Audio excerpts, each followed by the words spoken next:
All right, we are live again. Thank you everyone for waiting. Sorry about that audio hiccup there. Okay, well, welcome back. As I started to say, we're going to get the painting finished today. There's not a lot to be done. For the most part, you can see the structure of the head and the hands are in place. So now what I'm going to do is I'm going to make some value adjustments. Basically leave the colors where they are, but just make some adjustments to get some of the darker values into the hair. Probably going to leave the shadows in the hands alone. I get a little bit more detail into the face, with darken the eyes a little bit, and then I'll build up my highlights along this edge, and maybe even run them down the body just a little bit, make them just a little bit stronger. I'll see how I feel as I kind of get over there. Once that's done, I'm going to move down and tackle the rocks and the mountains, and then drop a few stars into the sky. Like I said, I'm not going to be spattering the sky with stars. I know a lot of you wanted to see how the stars are going to be made. It's a really simple thing. I'm not going to be doing it here because this painting is going to have a lot of wet areas, and if I do it, I'm going to wind up with little dots inside of those wet areas, and it's going to ruin those areas. So generally, that's best done either before you start putting in your material that's up front, the figure and the ground, or after the painting is dry and it's been sealed, you can put it in because then you can just wipe out where you don't want it. But anyway, I will be putting some stars in the sky. They'll be painted directly. So again, start off very simple. I'm just going to do a little bit of glazing just to darken some of these values.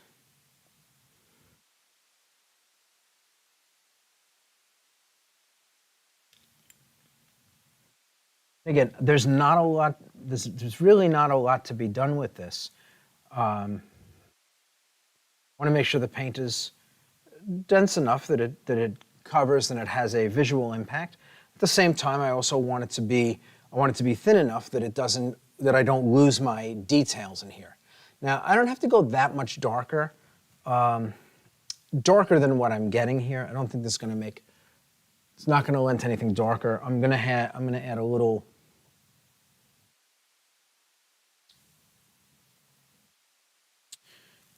Just a little bit of black to this.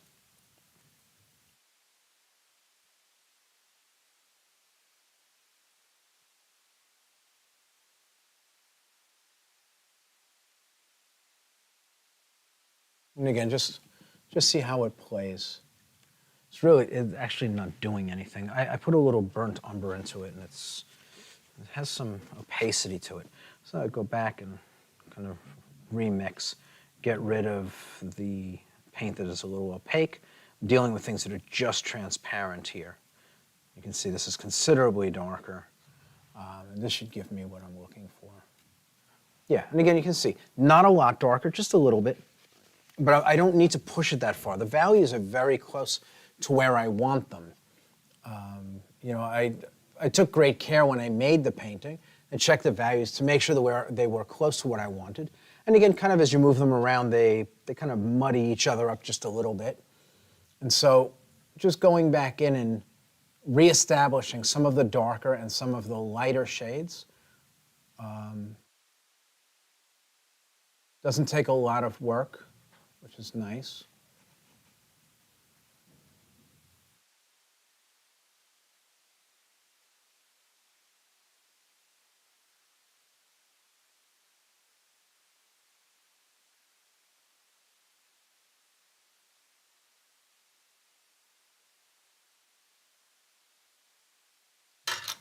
A little smaller brush. While I'm here, I'm actually going to drop in the eyes as well. Just a little bit darker, to stand out a little bit more.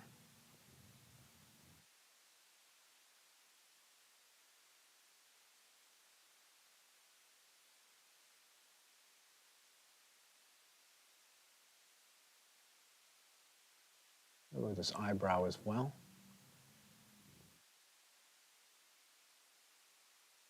Just adds a little bit more dimension, that little hit of contrast.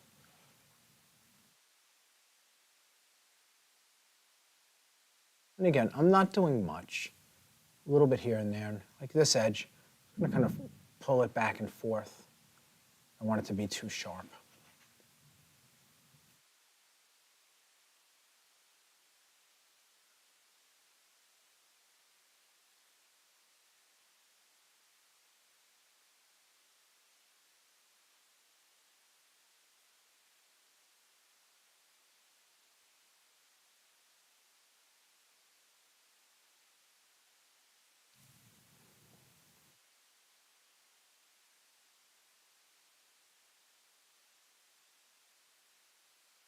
Again, for the most part, this is accent work. I'm not doing any heavy lifting here. The heavy lifting was done when I blocked this in. Even though there weren't any real details in it, it's just lots of little movement, you know, gradients and sharp edges. And, you know, really most of the work was done in there. Now it's just strengthening a few things, making some of the edges feel more pronounced, getting a little bit extra contrast.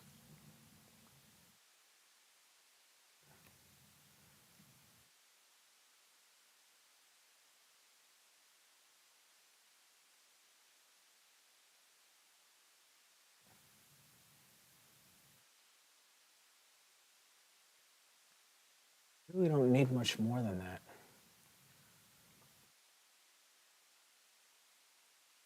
And strengthen the eyelashes just a little bit.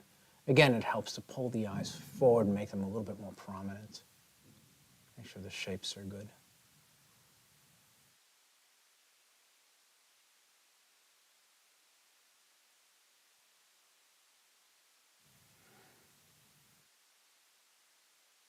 And again, I break this up just a little bit. It's a lot of like individual loose hairs kind of catching all that light.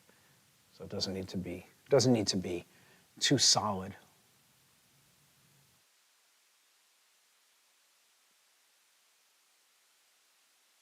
Pull this up into the hair back in here, just kind of break up that big shape of light.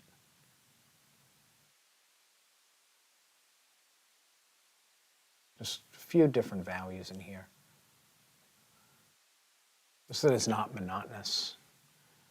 And here, just knock this back. There's more light on this side, so I want it to drop off as it comes around. And again, the photograph is just a guide. It doesn't tell me what to do. It just gives me some information so I can decide what I want to do. It informs me.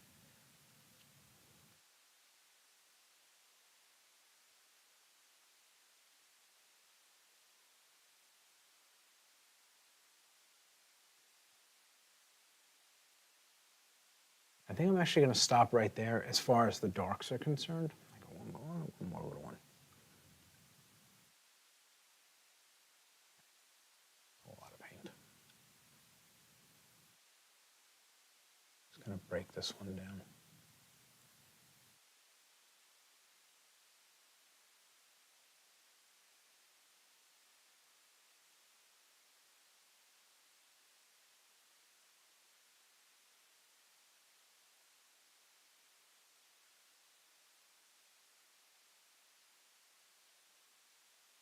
Just looking for places that I can accent. Maybe the edge of the map. Just make it a little bit stronger. Nostrils already in pretty good.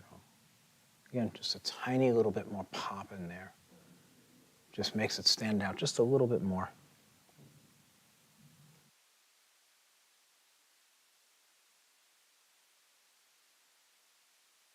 And again, I can't cover everything. A lot of what's here, I can only tint it. I can't make it go away. I can't bury it under this. And I'm not trying to. I'm trying to just accent it with what I'm putting down right now. Change the value range just a little bit. Make the darks a little bit darker. Some of the edges I want sharp. Some of them I don't want so sharp. And so I'm just going around looking for places where I can add a little bit more variation. Like variation's a very big part of this. If it's monotonous, it kind of looks funny. So I think that's good.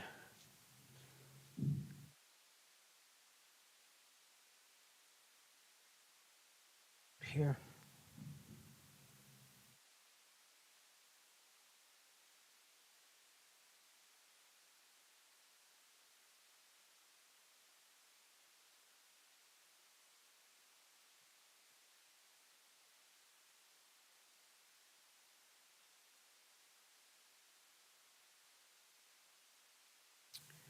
Yeah, so I'm going to stop there as far as going into those darks.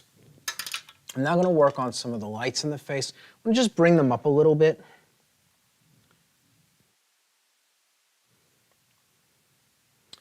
don't remember what value I was working with for these flesh tones. So just thin down some paint. Doesn't have to be heavy, it does have to be opaque. I just want to see like where. All right, so this reads pretty good. So I can go and I can almost cover everything that's here. It's not completely opaque, so some of what's underneath will show through. I'll be able to fade these edges, and it's going to give me a little bit more density to these lights. They dry, they look a little bit blotchy, and so I want to make them feel a little bit more solid. I just dissolve the edges as I go.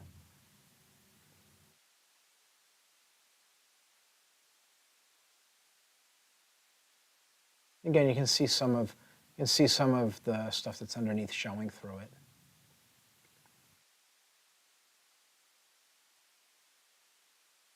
And even this, I see this skin tone up in here. I just drag this up in here just a little bit. Connect it here. Make sense of it. Again, I want everything nice and soft. No sharp edges. Again, nice and thin, small amounts of paint.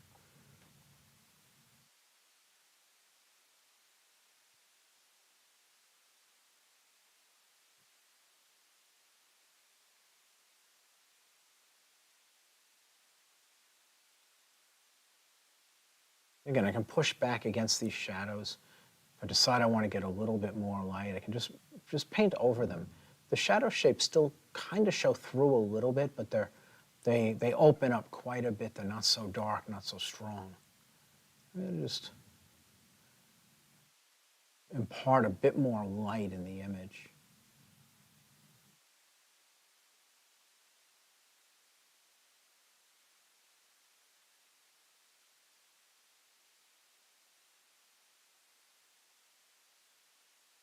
And I can build that up. I can work a little bit heavier and impart some really strong highlights if I want.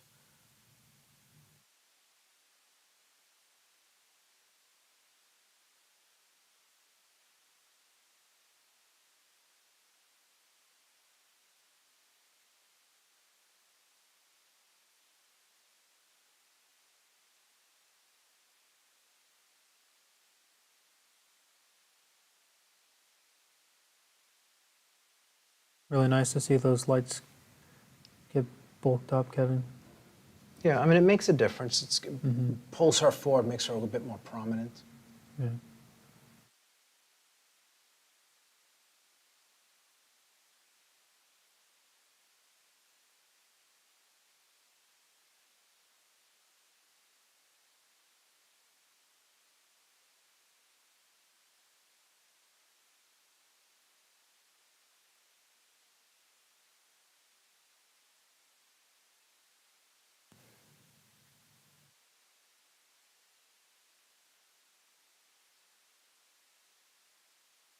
And again, if I don't like something, I can paint over it. I can change its shape.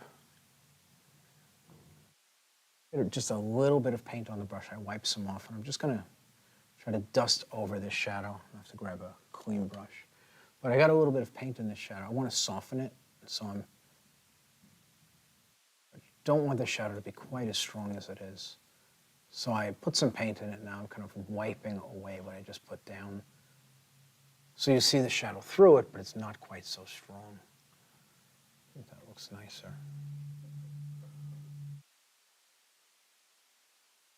Good. Now I can go just a little bit heavier, so less. Actually, I'm going to move up one value, and you can see I don't need a lot of paint, so I'm not really worried about wasting at this point. I'm just going to mix this in one step lighter. And drop in some highlights.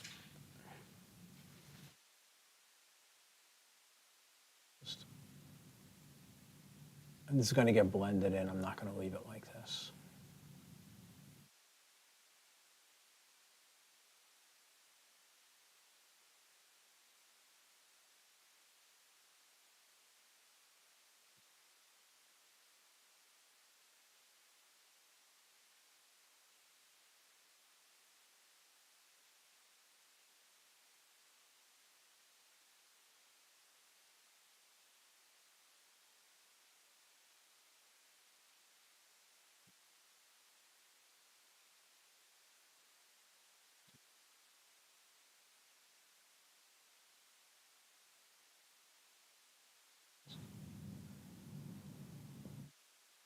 And then just blend this out into what's already down. Everything's nice and wet, so the edges break down very easily.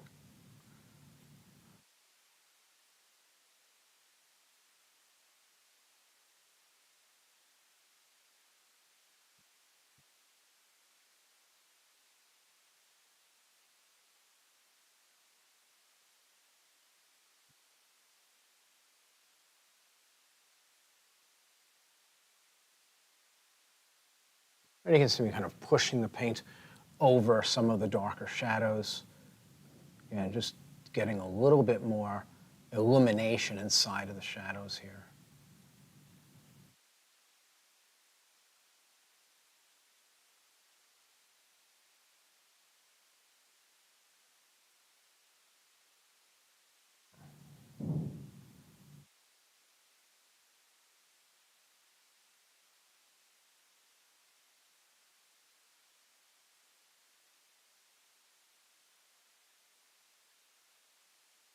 And again, just trying to open everything. As I'm working on it, I'm just pushing it around, trying to just figure out what looks nicest. If something looks like, well, this would look nicer if it was a little bit lighter. So I just kind of work in and make it lighter. You know, again, I'm not stuck with what I started with. I'm not stuck with copying the photograph. I'm just making a nice painting, and so it doesn't really matter what the reference says or what was already down. I'm just looking to find ways to make a nicer looking painting. And that's all I'm doing at this point. How do I accent this and make it prettier? It's really my only concern at this point because the painting's just about done. I want to make sure that anything that could make the painting nicer goes into it. No missed opportunities if I can help it. So. Good, and I think I'm going to stop there. I'm just going to get up. I want to step back and take a look at it.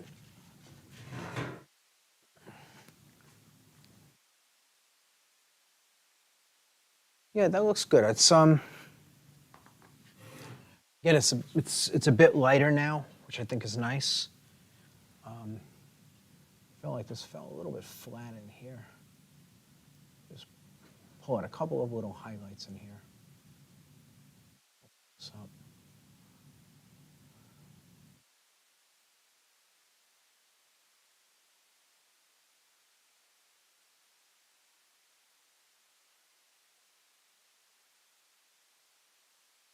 Yeah.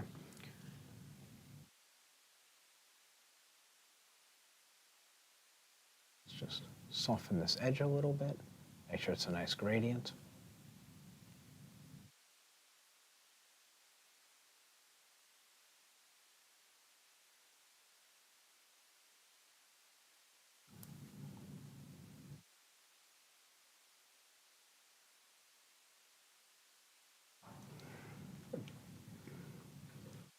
So I'm now going to drop in these highlights.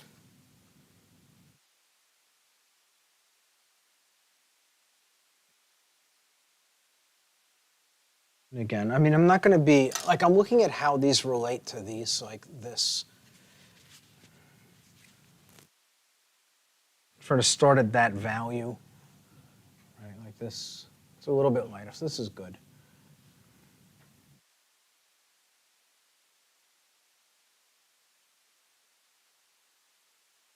Again, just following the movement in the photograph.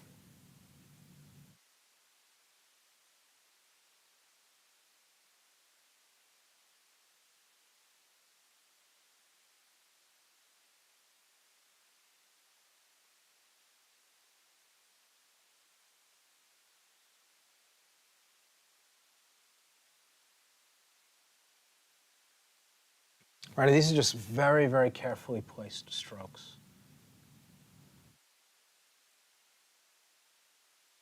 They're nice and thin. There's no pressure between my hand, between the brush and the panel that I'm working on. Again, just trying to get like a few errant strokes that stand out. All of this stuff in here is just soft and mushy.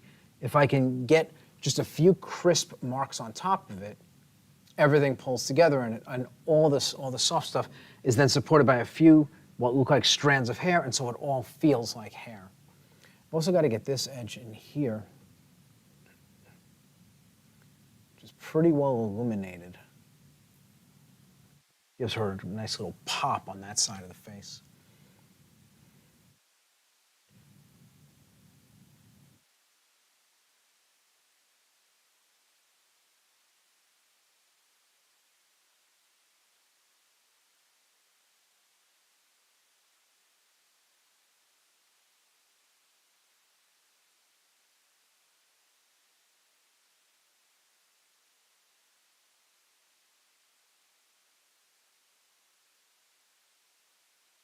Really, really gentle strokes, just wisps.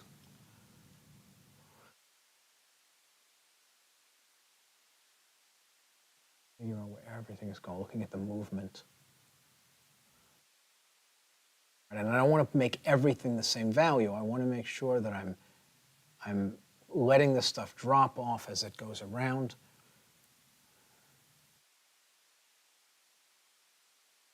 Make sure that everything makes sense and that every mark that I put in at this point is moving the painting forward in the direction of looking or describing what it is I want described. There are no careless marks going down. I know the painting is very near to completion, so I'm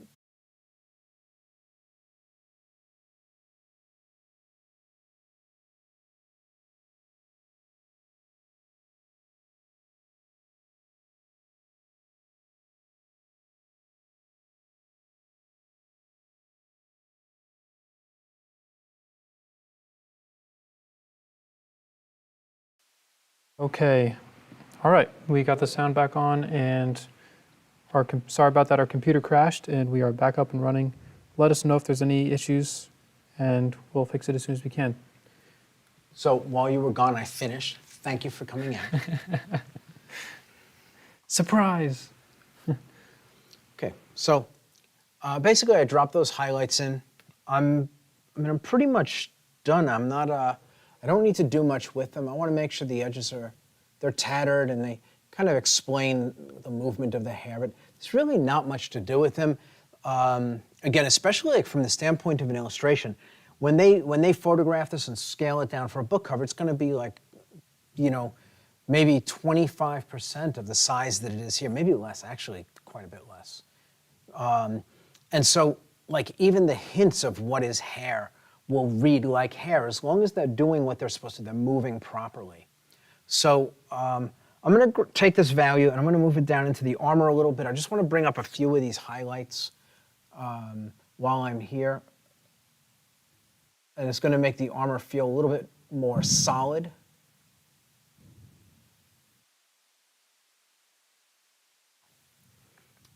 And it's just hard surfaces reflect light. The harder the surface, the more reflective they tend to be.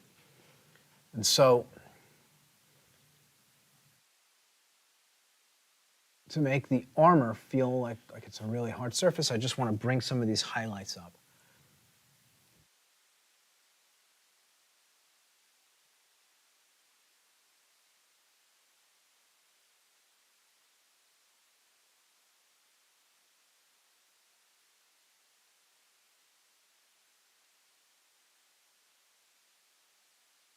I'll blend all these down once I'm done laying them in.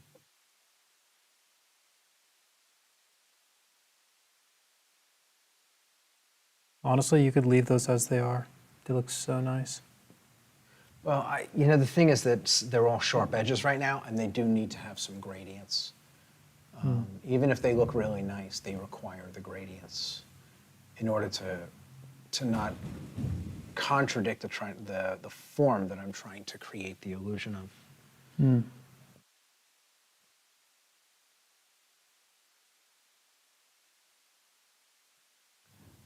again, I'm not going to do much with them, just a little bit.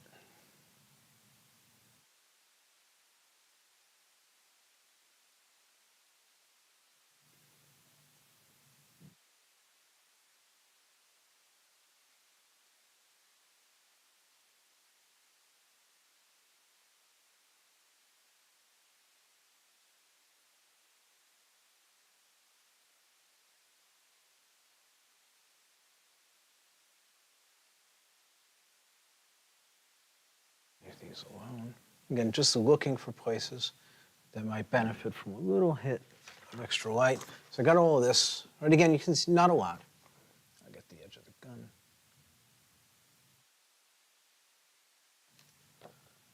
Just looking in the leg down here. Truth is, there's really just not that much to do. The work is already done.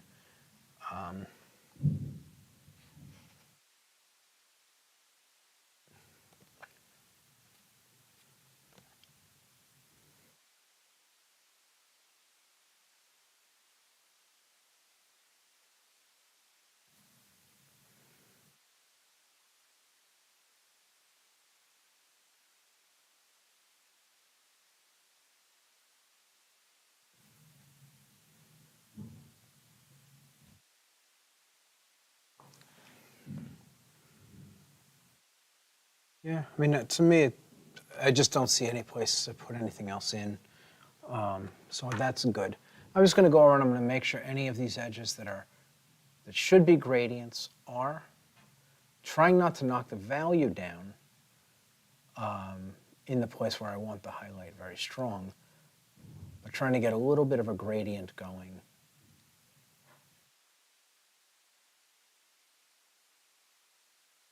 In the places where it's describing going around form. And again, it's not a lot, just a little bit. Question for you, Kevin. Yes. How long did it take you to make such edges flawlessly? Well, I mean, if you've been watching, you've seen it actually happen. Most of these, I mean, most of this stuff just kind of rolled off the brush. It started out as 3 values. And then after it dried, I went and I rendered clean, crisp edges on top of it. But it started out actually quite soft. It's been built up. But I couldn't say how much time any one thing took. So here, I'll put a little bit of a highlight on this, on the gun here. I don't want to have quite as much paint.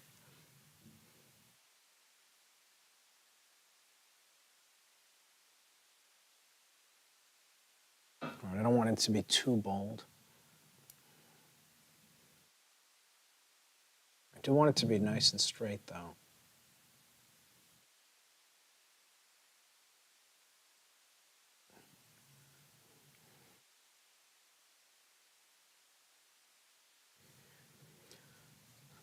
Okay, so I'm good. I'm going to work my way down the gun. A couple of marks I want to put in here.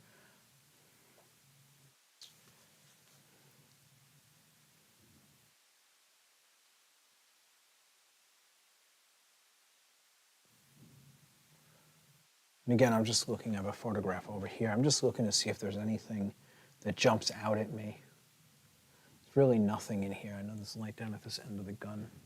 And again, my photograph, my references in tatters now. It's all these little pieces that have, I've been using them and kind of cutting them up as I go.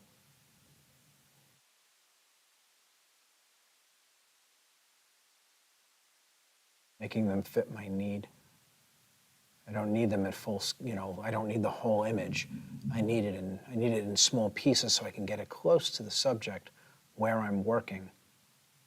Having this picture out here doesn't help me. Like this is a couple of feet away. When I'm working, being able to do this one-to-one right here is very helpful.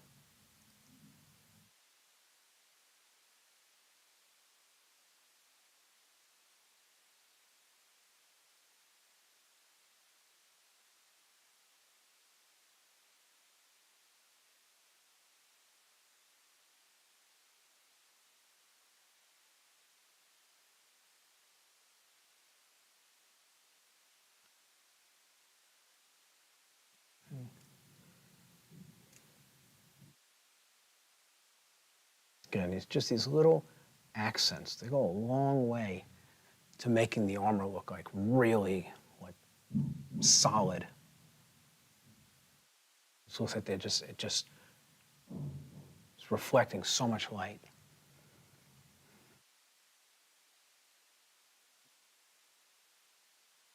And just looking it over to see if there's anything else that I think needs to go in there.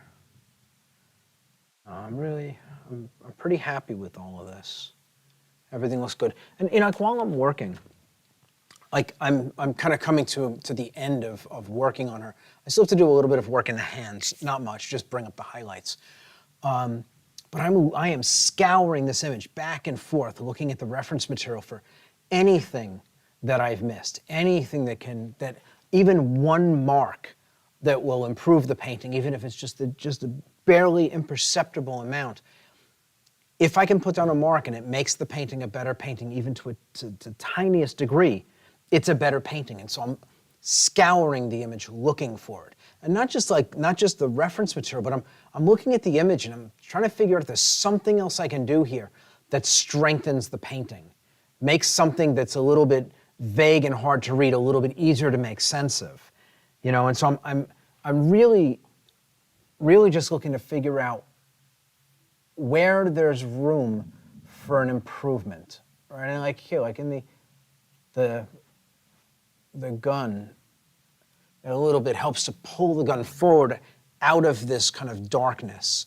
These lights read different than these. These are all kind of reds, where these are these like tannish violets. And so it just reads a little bit nicer.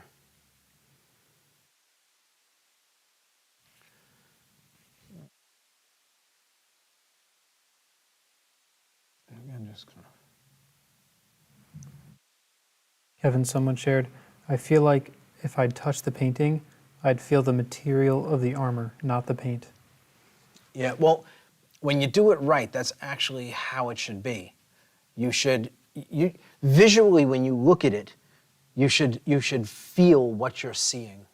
It's like, again, like if you look at velvet, you know what it feels like. You can remember the tactile sensation. And it's the same with this. Even if you've never touched this, you have experience with touching things. And so your brain can tell you what this feels like if it's rendered well, if it's painted well, and I've captured how the light is bouncing off this material, you should be able to get a sense of it just from looking at it.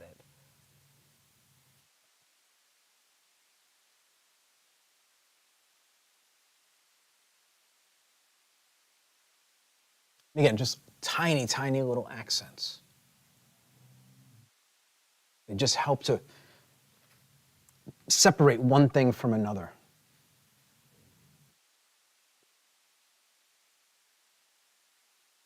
Okay.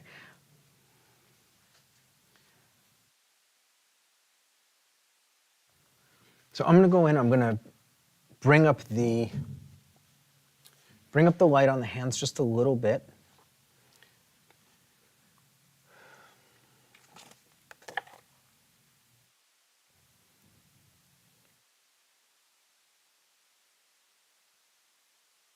Again, just a small amount of paint. I don't want a lot of paint on the brush.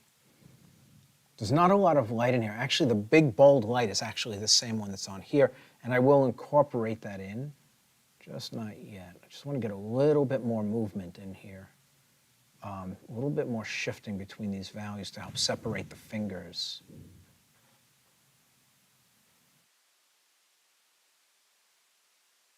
And again, I'm just dusting over this painting. I'm barely applying any paint. And even this, I'm going to have to go back in and knock it down a little bit.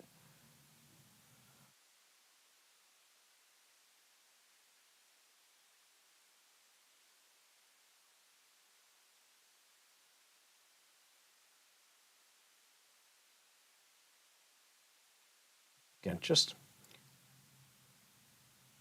looking for a little bit more, just to add a little bit more something that helps to explain the volume of these fingers. Doesn't have to be a lot, just a little bit. Helps to round out the fingers. And again, I put the marks down and I'm immediately going back and looking at the kinds of edges, because it's the edges that explain the volume. Do the same in here, and then I'm going to drop in those bright highlights. And this actually, yeah, this hand doesn't have those bright highlights, only the back of this hand does.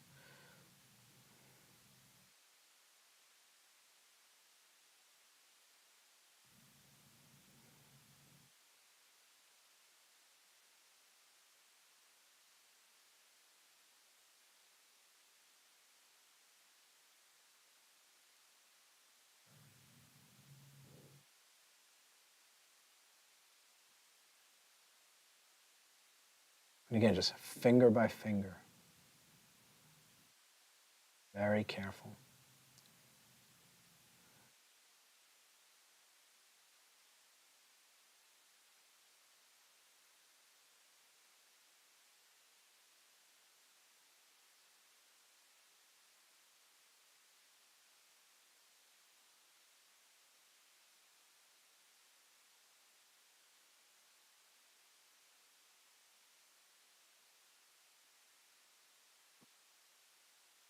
And again, just tiny, tiny shifts. Small amounts of paint.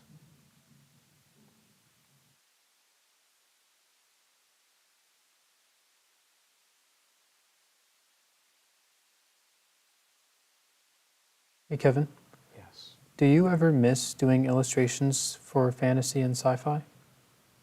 You know what? When I'm not thinking about it, no. But when I'm doing stuff like this, yes, definitely. This is, I've forgotten how much fun this is. Breaking it up, it's interesting, like breaking it up 3 hours at a time is tough. It would be nice to be able to just roll through this painting and just watch it come to life. But I gotta say, I'm just having a field day working on this. I'm not interested in going back into that career, but yeah, when I'm working on it, yeah, I do. I miss this. I got into doing science fiction and fantasy because I love the genre. Just, I mean, all of the art that's created in the genre and everything was just so incredible. So many great artistic minds. And, being able to be a part of it was always really nice.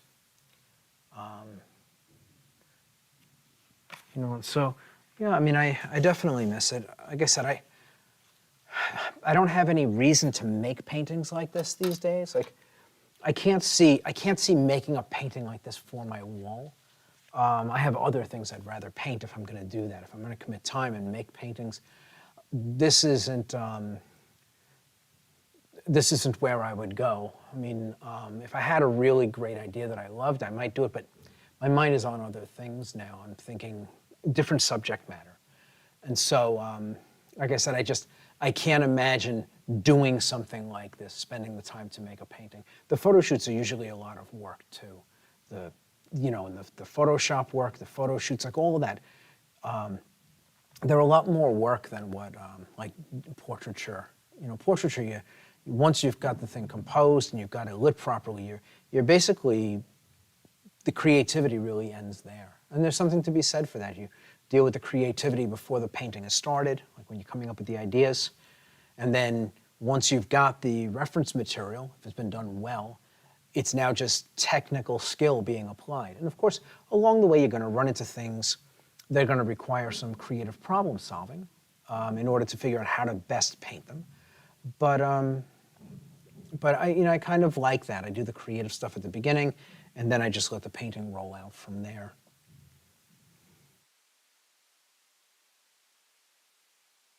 Again, his fingers I'm just tapping down this edge so the light goes around the form, just making sure this edge feels graded. Again, I'm not making real gradients, I'm just making the edge soft relative to this edge is sharp, this edge is soft. And so it's always relative. It's not that one is sharp and one is soft, but that how they relate to each other. I have some questions here. Yes. Well, actually, first to say that Iggy, who's been asking you these questions about illustrations, Yes. Just shared that it's what I want to do. So that's pretty cool. It's a wonderful industry to work in. It's science fiction and fantasy in particular. Lots of great people, really, really great people. Can't say enough about the people that work in the industry. It's a great place to work. And I mean, obviously, when you do your work, you're in your own studio. But eventually, you go out and you're doing conventions and you're meeting other artists. And their work is always so inspiring. Really great to be, like I said, to be part of it. So here I've got the light from this side that's hitting the armor and hitting this, and I'm going to drop it in the back of the hand, in here.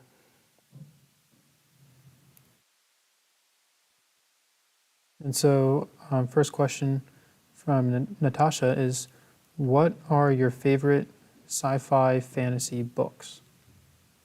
Novels? Yeah. So I would say, I mean, so many good ones, but I would say, like, if I were going to say, one of my favorite series was by Roger Zelazny. It's Nine Princes in Amber is the name of the first book. It's a really, really wonderful book. And it's the first book I read cover to cover in my whole life. But it's a really wonderful book. So well written. And it's really what sparked my interest in getting into this as a profession. And so the book is quite dear to me. Science fiction, there's so much great stuff. I'm a big fan of Asimov. Foundation is great. The robot books, awesome. There's so much good stuff out there. I don't get to read that often these days. I just don't have the time, which is terrible. There was a time when I read everything. One of the nice things about working for the publishers, at least back in the day, is like you could go in and if you were dropping off a book cover, they'd have copies of their books out like in the entryway when you first walk in, and you could just take books if you wanted. They were there for us, and if you wanted, whatever was there, you just take them, and that was really nice. It was one of the great perks about working in the industry was that the books were readily available to you, and even more fun than that is if you got to work on a series of books that you really enjoyed, you would get the manuscript a year before it hit the stores. So you had the book in an advanced reading copy a year before anybody else in the world is going to get to see it, right? The editor has a copy, you have a copy, the art director has a copy, right? There's just a few of them floating around. And so you get these books well in advance, which is pretty cool. And again, like you can get it if you have a good relationship with a publisher. Even something new like, you could have Game of Thrones. You're in good with the publisher there. You could pick up an advanced reading copy if it ever gets done, the new one, Again, those are now prized possessions. They're probably impossible to get, but back early on, you could get advanced reading copies on a lot of these books. They were, so again, if you have relationships with the publishers you're working for. Awesome. Next question is, are you still planning on possibly selling prints for this painting? So yes, we are not selling them. What we're going to do is, and again, I apologize, it's not been finalized. We are going to be asking for donations. I've got to get the information. There's a special link that's going to be set up, but basically, there's going to be a special link that's set up with a charity that I'm doing some work with, and anyone who makes a donation, I think the donation is going to be $100, but if you make a $100 donation, I will send you a print of this painting. I haven't decided what I'm printing it on yet.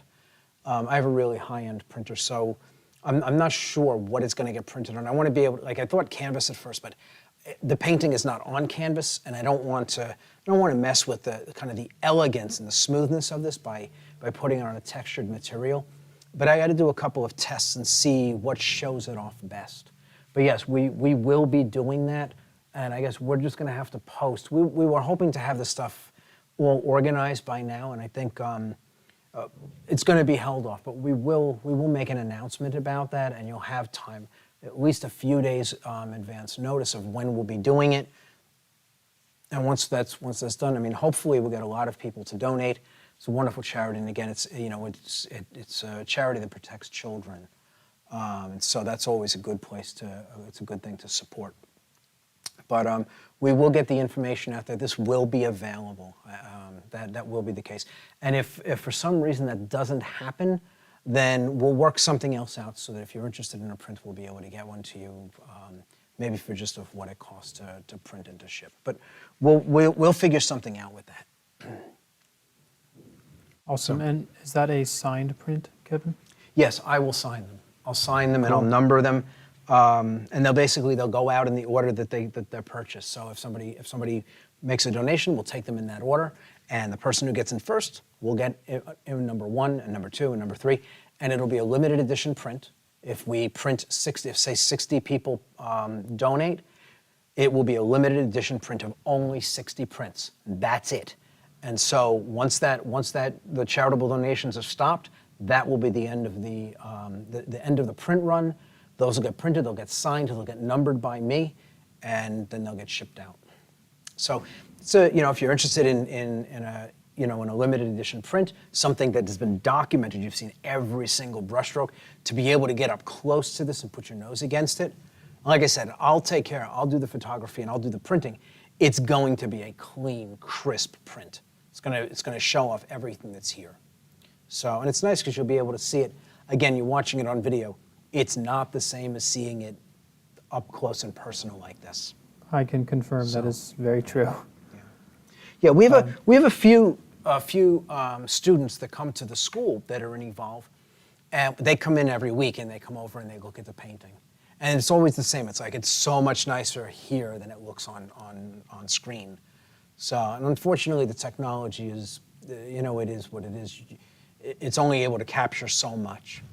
So, anyway, I think I'm done. I don't want to go in and knock these things down too much. I want to let them have, they can have a little bit of a sharp edge to them. I'm actually thinking about bringing this highlight up just a little bit. This hand is in front of everything else. And so hitting that highlight and making it a little bit lighter will just pull it forward a little bit. And so,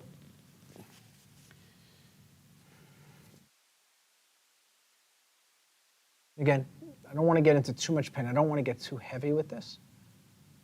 Yeah, that's better. All right, I'm just going to hit really the strongest part of the highlight with this.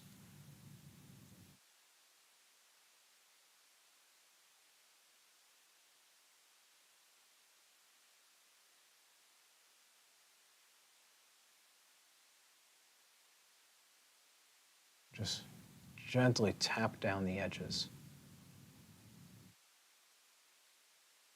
I'm going to leave the hand nice and sharp. Like on this outer edge, I'm going to leave it nice and sharp.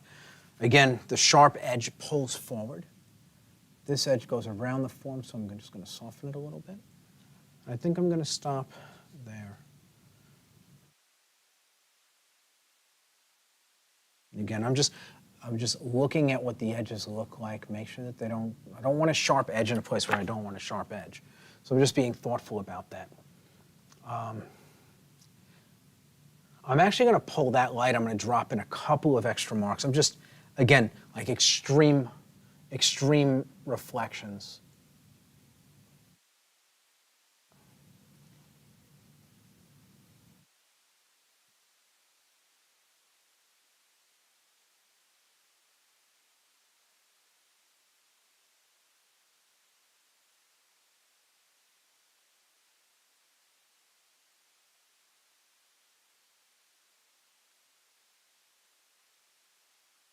One more question for you.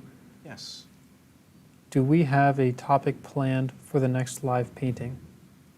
Okay, so kind of yes and no.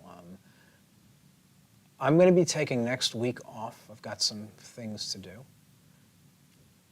This is the plan at the moment anyway. I'm going to be taking next week off. The following week, I don't know, what would we call what I'm going to be doing? Some kind of portrait lesson, portrait demo in one sitting. So what I want to do is I want to do a video, I want to do a live stream where I'm going to show how we connect a very simple idea to a very complex subject. And so showing how we take what we teach in Block 1 in Evolve, value and edge, in a very, very simple formula of value and edge, and how we would build out a three-dimensional ball sitting on a table, and then how we would apply exactly the same thinking to paint a portrait. And again, it's not going to be anything complex. It's going to be a very simple head to show you how to create a head that has volume. Rendering the details into that's not hard. And so it's not going to be a detailed portrait. It's not going to be like what I painted a few weeks back. It's only going to take a little bit of time to paint. It's going to be very quick. but it'll give you an idea of how we connect something as simple as the first couple of exercises in Evolve all the way up to something like this. Because when I'm painting this, I'm still thinking the same way. I'm applying the paint differently, and there's other things that go into it, but the underpinnings, how I'm thinking about the materials and the application and what I'm doing here. Like you hear me, I'm working on the fingers, and what do? I lay the paint down and I'm thinking edges, edges, edges. Value, in order to pull the hand forward, I let it be lighter. Like things like that. Everything is a value, a color value, edge decision. And so being able to take something simple like a ball, show it to you and explain it to you, and then do a portrait the same way to show you how, if we can get the shape of the shadow and the shape of the light and then put gradients where they go, how a head becomes three-dimensional very quickly. And so that's the plan. And so next week I'll be off. The following week, that's the plan. And that will be my last live stream probably for about 8 weeks. Now, yeah, I know, boo. Now, when I come back and I do that demo, I'm going to introduce you to my apprentice, May. May is going to be working, the plan at the moment is that May is going to be working over the summer while I'm not available.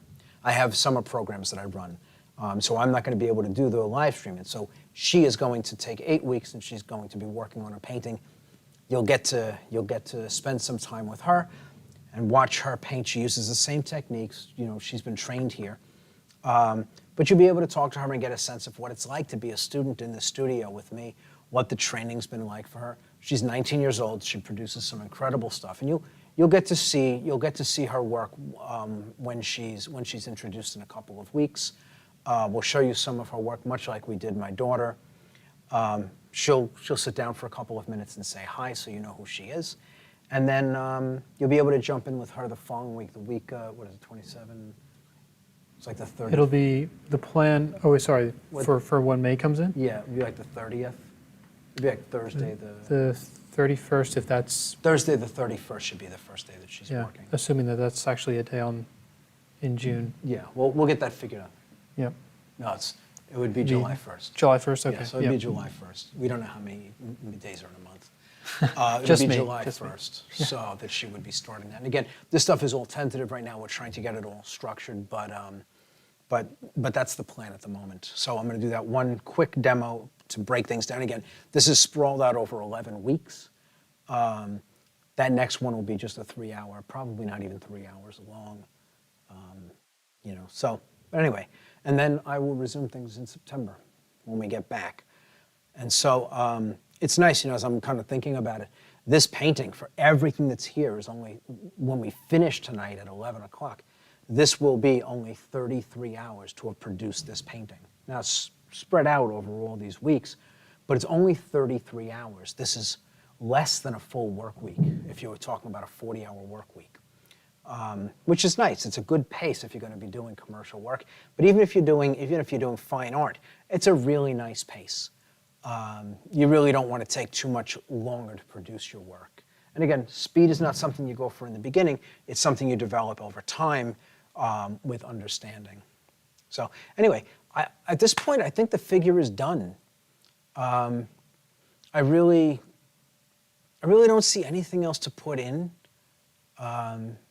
that's going to contribute to the painting and make it better. So at this point, I think she's done. I'm going to move down now. I'm going to do the mountains. I want to get some extra light in here and explain the mountains a little better, and then I'm going to get the rocks going. And so I got to figure out what my value range was when I did this. It's been a while.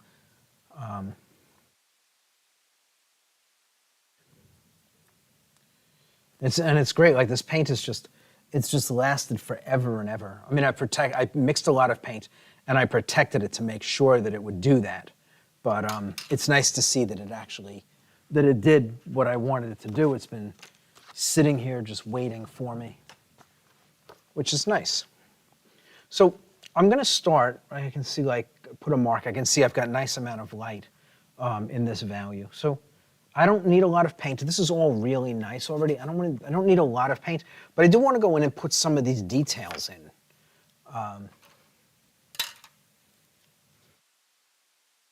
Get some of that light kind of spilling in behind her, help to push her forward a little bit.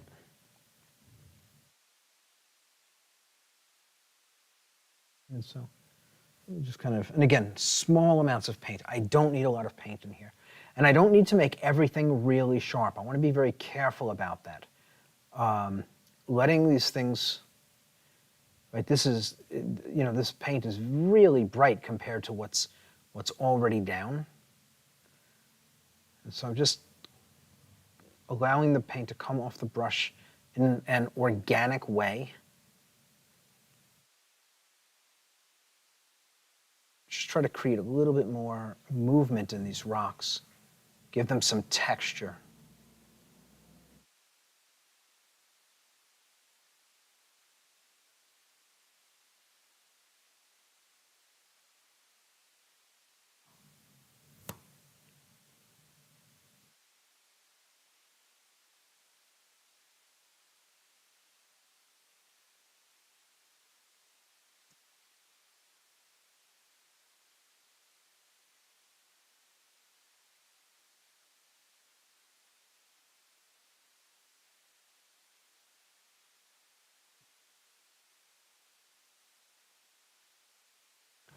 And again, some areas I want a little bit more movement, some things I want a little smoother.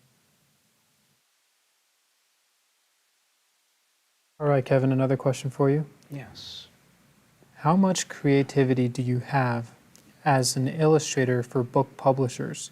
Can you design covers yourself, or does the art director tell you what you need to do, give you the design, colors, characters, etc.? Well, I mean, if you're doing the cover for a book, you're portraying the characters in the book, so there are limitations there. But I gotta say, like, the whole time that I did illustration work, the art directors were spectacular. I mean, they just gave us free rein for the most part.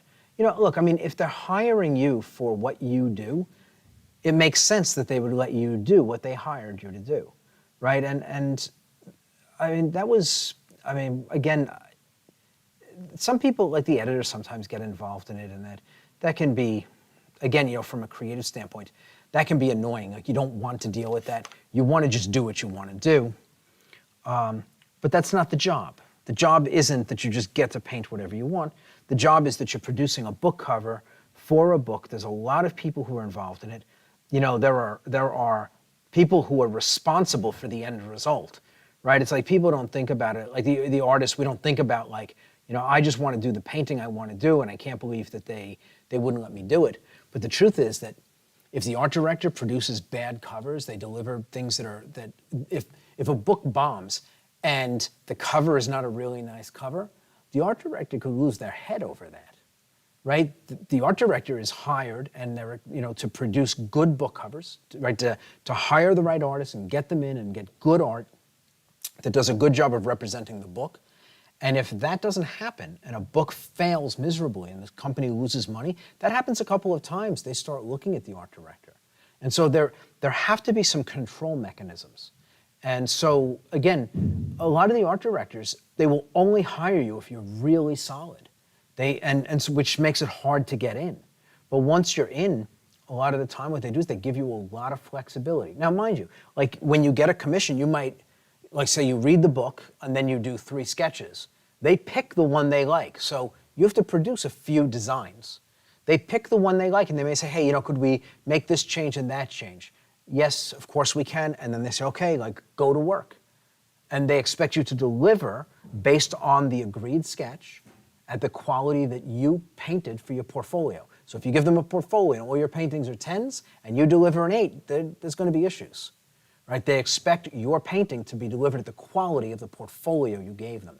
And that's why a portfolio with 10 pieces, 9 of them that are great and a 10th that is not great, is a weak portfolio. And the idea is that 10th piece that's weak is probably the best of the ones that come after it. So the 11th, 12th, 13th, they get worse and worse and worse. And so your portfolio is definitely one of those places where the weakest link breaks the chain, right? And so your portfolio should only have your strongest work, and whatever it is that's in your portfolio, whatever the level of that work is, if it gets you a job, you must deliver at that quality or better.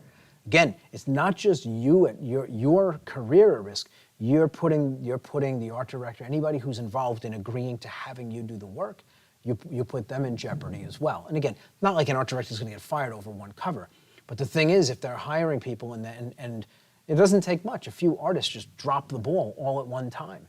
It happens. That it's not a concerted effort, but that looks really bad for an art director. And then but anyway, there's a lot of flexibility, and as long as you deliver consistently, you get greater and greater latitude to do what you want to do. Again, you always answer to the people who write the checks, but that's the nature of anything that you do. But like I said, I very, very rarely did I have an issue with an art director. The art directors, especially in that industry, were really great. And it's not to say that I never did, that I never disagreed with what was asked of me, that I thought there were better ways of doing something. But in the end, it's a job. And you have a boss, right? When somebody hires you, they are your boss. They tell you what to do, and you do what you're told. Most of the time, you have a broad latitude to be creative. Again, it's why they hired you, because of the way that they want the look that you produce. And so, most of the time when that happens, you're getting a lot of freedom to produce what you want. So. But yeah, I mean, it's like I said, I mean, it's great. And the thing is, look, I mean, even if you have art directors and they're kind of leaning on you and they're like, they like this sketch, but they want 10 changes, and you come back with the sketch and they want 2 more changes and do this thing over here and that thing over there. It's still better than being an accountant. No offense to the accountants. You're still getting to paint for a living and paint something you enjoy. I mean, that's just doesn't get better than that. I mean, it just doesn't. This is a similar topic, but this is from the same person. It seems there are 2 legs to being an artist: creative design, as in what to paint, and technical skill, how to paint it. Evolve seems to be great for the latter. Does it, or how much does it teach the former? So we don't teach creativity, right? I mean, creativity is personal. Creativity is inside of you from when you're a child. Some people are very creative and some aren't. Some have great imaginations and some don't. And it's not that it can't be cultivated, but cultivating an imagination is more a matter of immersion in creative things, right? If you want to be an interior designer, the first thing you do is you bury yourself in interior design. You see what the greats are producing, because that's how you're going to really, you stew in it, and you almost become like macerated in it. The more of it that you sit in, the longer you sit in it, the more you kind of pick up the flavor. And so, creativity is really just about that, and then seeing things and having your own kind of take on them. And again, it's like, well, it's not. I saw something recently talking about like plagiarism, like how much can you take from somebody else? Like how much does something have to change in order for it to be yours? And so you don't want to, being surrounded by other people's design doesn't mean you're taking their design, right? It doesn't mean you're taking the interior design or the illustration right? So if you're around creativity, it sparks your own creativity. And I'll give you a great example of it. I mean, I'm sure everybody has had the experience where you've heard a song on the radio, where you're playing music, and you're sure you know what the words are. You're singing along, and then at some point you find out that, no, you were singing the wrong words. And your lyrics are actually better than the ones in the song. I think everybody's had that experience where you realize your lyrics are actually better than theirs. And you thought you knew what you were hearing, and you were singing along, but it was your creativity that came up with those lyrics, inspired by the sounds you were hearing, the words you thought you were hearing, right? But those lyrics that you created, those are wholly yours, right? And it's like being around other illustration, around other art, all it does is inspire new ideas. It gives you, if you take 100 things, 100 pieces, 100 illustrations, and you throw them into a hopper and you just kind of let them sit, and every once in a while you kind of, you think about it like like making stew. Each illustration you see is an ingredient. And you throw them in, you just let it cook. Over time, you kind of ladle out. No one ladle is going to be any one design, or even 2 or 3. It's going to be all these ideas kind of squeezed together and kind of all taking on a little bit of something else. And then it's going to be like how did you flavor it? How much of this? How much of that? Which parts you liked? Which parts you didn't? And so the stuff that comes out of that pot is yours, right? And it's not going to look like other people's stuff. So again, like I don't teach creativity because the truth is all you have to do is be open to the world around you. Take in the visual information around you, whether it's nature or illustration. When I was a book cover illustrator, I went through Barnes & Noble, through the bookstore, and pulled literally every book off the shelf every month because new books came out. I wanted to know what was being done. And I would see things and it's like, oh, I wish I had thought of that. But that idea is now in my head. And it's like, that might be the spark for a wholly new idea that was inspired by this impulse that I got, this visual impulse. So again, creativity, it's not taught. It's earned by immersing yourself in other people's creativity and being open to ideas of your own, to not replicate what succeeded last time, but push your boundaries. So again, we don't teach it because I don't believe it's something to be taught. I think everybody has it inside of them, and it's just unleashing it. None of us has a problem with creativity when we're a kid, right? We just kind of clamp down on it and put it in a box. So when you do this stuff, you got to open it, you got to find the box, pull it out of storage, open it up, and then again, now you start filling it with new information, more and more stuff. That's it. So, would you frame it differently? Because here this username is Doot1118, but like, would you still frame it as these two separate things, these two legs that are held together? Yes, I would agree with that. I would agree with that. That they're two very different things. Because I can see some overlap though. Like Kevin, you've often described like learning the technical aspects of art as like grammar and spelling, and you're weaving those things together to then be able to express. And like I think in the technical realm, there's a level of problem solving that involves creativity, but maybe that's a different kind of creativity. Well, no. So the process for this, and it's actually the process I think for everything. My older brother is he's a PhD in computer science, and you would think like you couldn't find two things further ends of the spectrum. I mean, computer science, he designs algorithms, and I make paintings, right? But actually, when we talk about what we do, it's exactly the same process. So for him, he has a problem to solve. He needs to design an algorithm that resolves an issue. And so he's creative in figuring out how to solve the problem, right? He's pure creativity. And Albert Einstein talked about this. It's like, I forget the quote, but he talks about creativity being like 95% of genius. But anyway, so he's creative in solving the problem. But then he has to take technical skill, code writing skill, and write a code that addresses that fix. Now, along the way, some of it might not work. And so what he's doing is he's applying creative problem solving to the code, the technical code, to figure out how to make it work, right? And so just because you think you have the answer doesn't mean it necessarily works. So you have to be creative in the problem solving, in the writing of the code. And it's the same here. I create an image, an idea, and that's creative. And then I apply technical skill, value, color, edge. But along the way, and you've been seeing it as I've been working on this, well, that didn't work. Okay, what else can I do? And as I change gears, that's creative problem solving. And I'm doing it all the time. A lot more than I wish I was, to be quite frank. But you see me doing it here every single week. We were talking about this earlier. The second week when I came in, I was sitting here like, I'm sorry, this is a mess. I don't know what I'm doing, right? But that's how the second week started. Like, I don't know what's going on here. And I had to figure out how to solve from where I was to how I was going to get to here. And along the way, at each step, I've been solving those problems.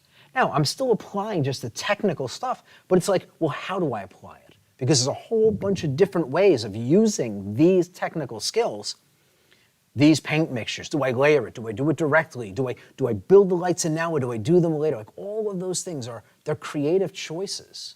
I'm being creative in my decisions, because I could have rendered this straight from right off the palette and mark by mark and painted it and not built it up and done it in one pass, or I could have done it the way that I did it in layers.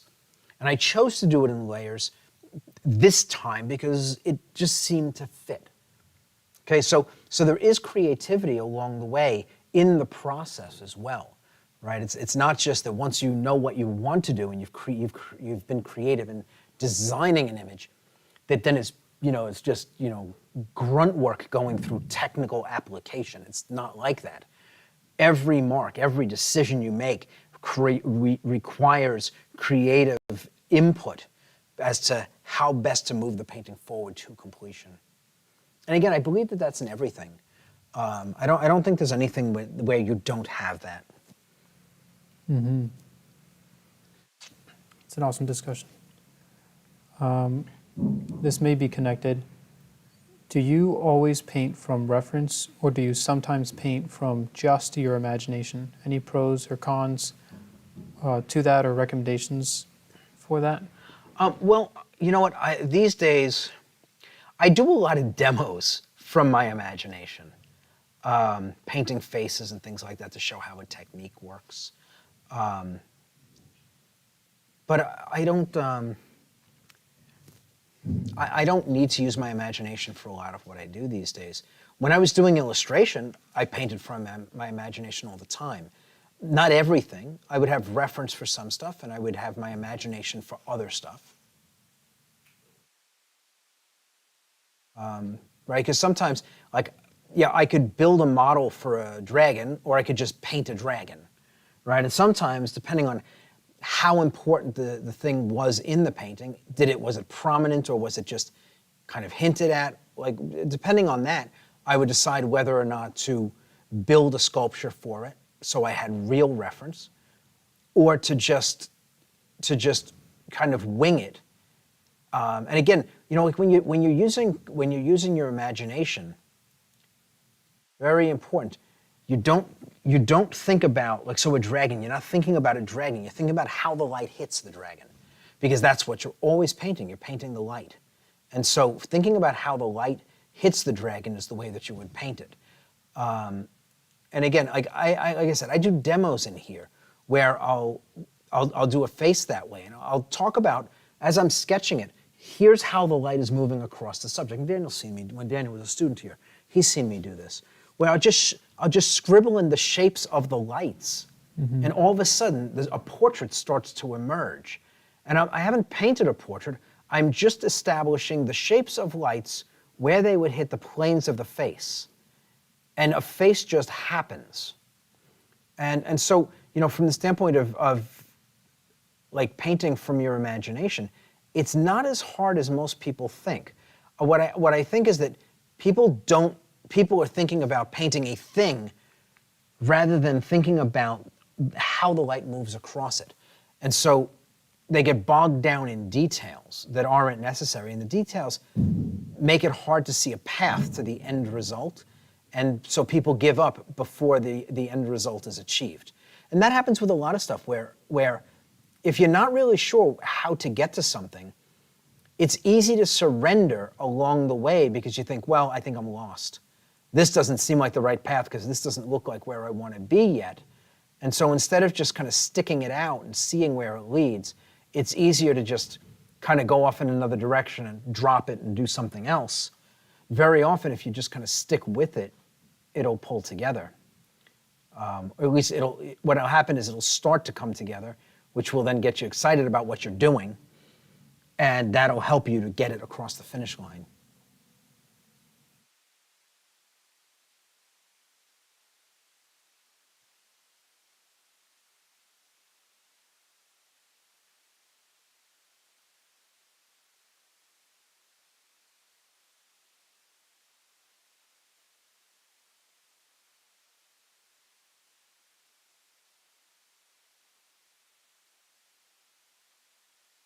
Changing subjects here, Kevin. Yes.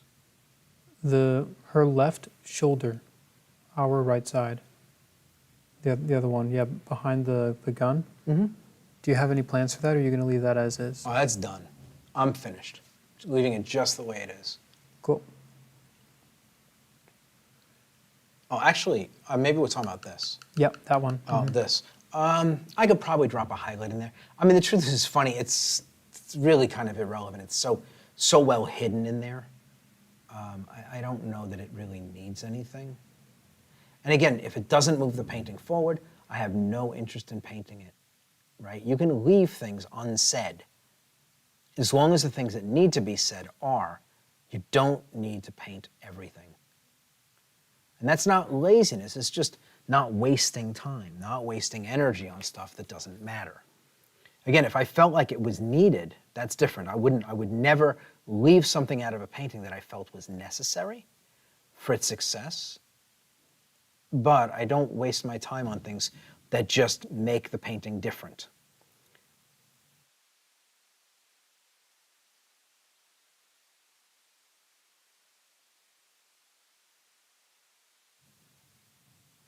Making you see, I'm creating a little bit more contrast maybe than I need back in here.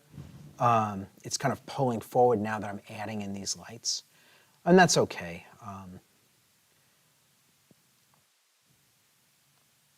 I don't really mind that so much. She's got some really great positioning up here, and this is going to get darker. A little bit of haze back in here is nice.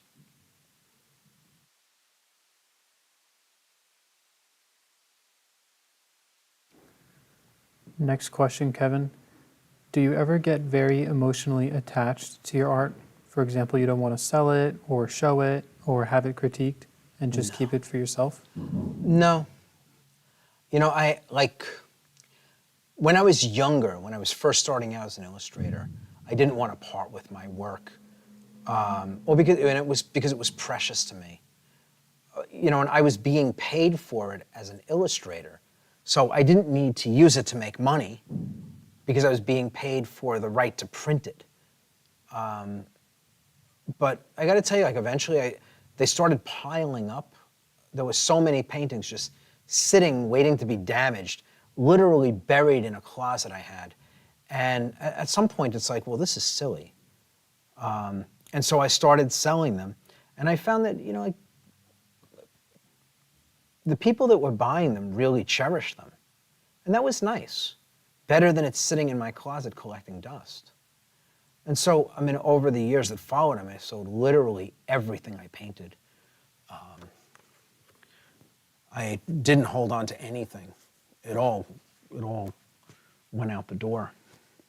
I only have in my portfolio, I maybe have about 3 or 4 professional pieces of art. Everything else over the years I sold as people came around. And it's funny, I had a few extra, and in the last 2 years, 3 years, I've started to have people reaching out to me again, looking for some of my older work, which is that's interesting. I'm looking for paintings that are 25 years old. Pretty cool. It's weird to be tracked down like that.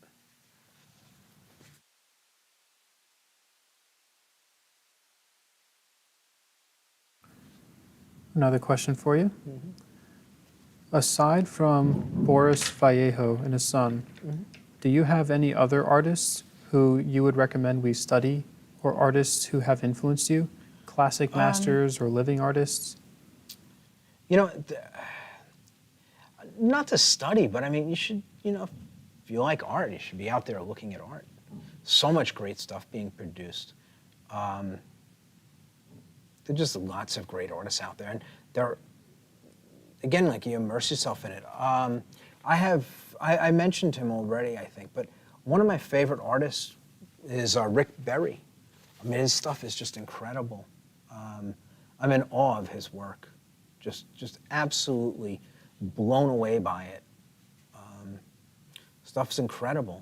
It's, you know, the imagination, and not just the imagination, but the ability to apply what he envisions with any medium. He just throws himself at the work, and it I mean, it's just, there's nobody like him. There's just nobody like him. Stuff's amazing, absolutely amazing. If you're not familiar, definitely go take a look, Rick Berry. And if, you know, buy his books. I think he's got 2 books that he's made. They're small books, like 25 paintings in each. They're spectacular. Any artist that has a library should have those books in the library. I firmly believe that the paintings are just stunning. And they're loose. They're not like this kind of painting. They're impressionist in a lot of ways, and they're abstracted, and he doesn't use reference. It's all out of his head, and his paintings are just. I mean, I lack the language to describe them. They're so powerful, just incredible stuff. So.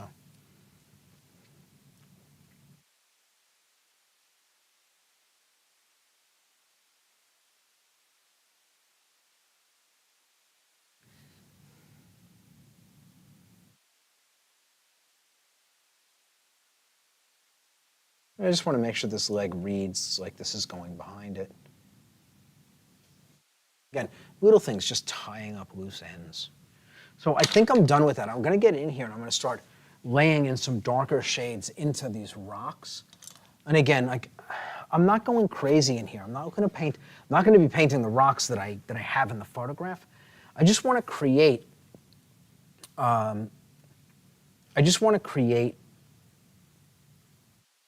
A little bit more dimension in these rocks. I really love the way this looks, and I don't want to throw away what I think is so beautiful. And so I want to get a dark, not quite as dark as the armor, but dark.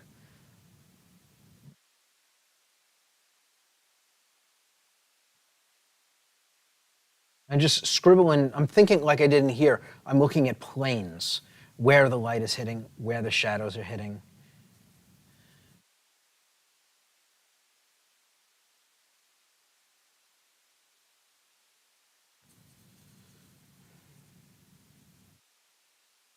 Kevin, are you going to want to raise the easel? That might help move your shoulder out of the shot here. How's that? Awesome, thank you. Right, and so, again, like I'm gonna take the reference in hand. It's not really, I don't want to say it's not helpful, but there's not a lot here. I completely changed it when I filled it in. But I'm going to be thinking in terms of where's the light, where would the shadows be, and if I can find a few anchor points. And again, just trying to create the impression of some space. Like as an example, if this is in front of this, I can get a little bit of dark back in here. These feel like recesses. This will start to pull forward. And again, I'm not looking to make major changes now. Like here, I can treat this like it's one side of a rock. This is a lit side, this is a shadowed side.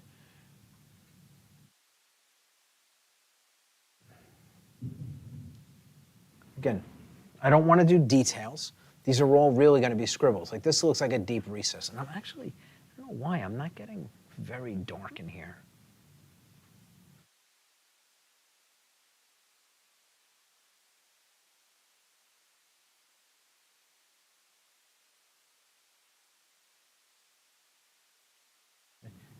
Again, I'm not worried about rendering rocks. That's the last thing on my mind. I'm not rendering rocks.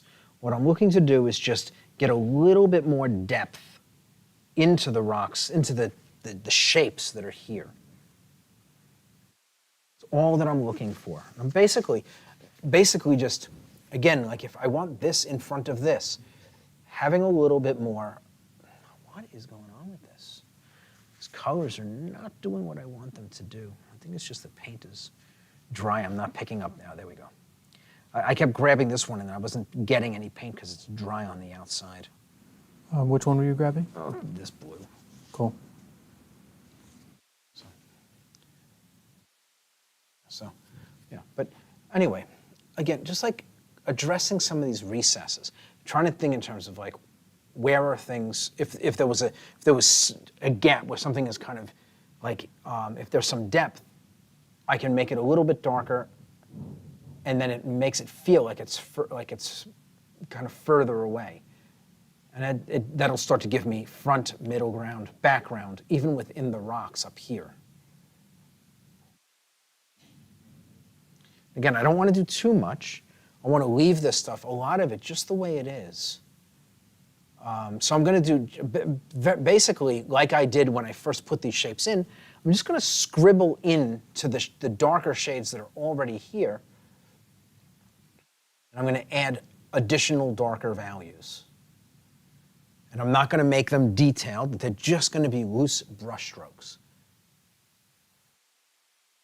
Carry this to the leg a little bit so it doesn't pull away quite so much. Right? The value is similar, the color is different, but the value is similar. Again, like this looks like a lit side of the rock. Again, some jagged edges. Goes a long way.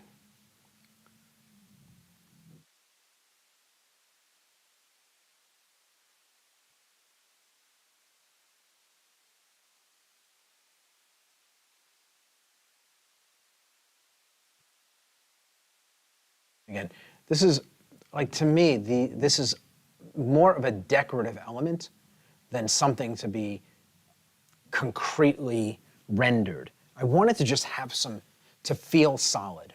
And as long as it feels solid, that's good enough. It's organic. And so I'm not worried about like each individual rock. It's not my concern. I am thinking in terms of rock, like I'm trying to think in terms of planes, but I'm also thinking in terms of the depth of one thing to the next.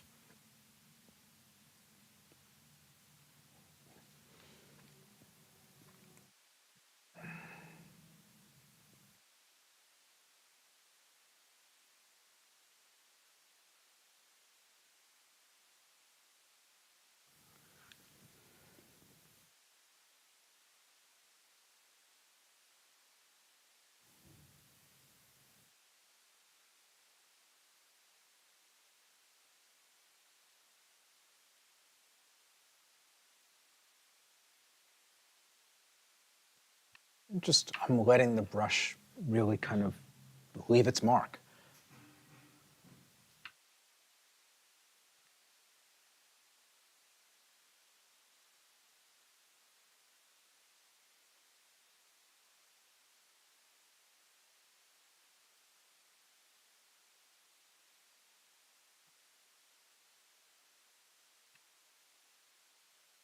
And again, all of this, the stuff that's in the light, in here, I had a bunch of different values. Like when I put it down, I just kind of scribbled a bunch of stuff together. And that adds some nice character, and as far as the light feeling like the rocks aren't one color and one value. There's really quite a bit going on with them because the lights vary. There's oranges and blues and violets. There's all these different things going on. And so the light helps to give the impression of a lot more going on than is actually really being rendered. There's a lot of movement in here because of these lights. And again, like I said, I'm not worried about this stuff rock by rock. It doesn't matter. The impression of her amongst this kind of earthy rubble, that's all that it needs to be. It has to feel kind of like rubble. You know, it's organic rubble, but rubble just the same.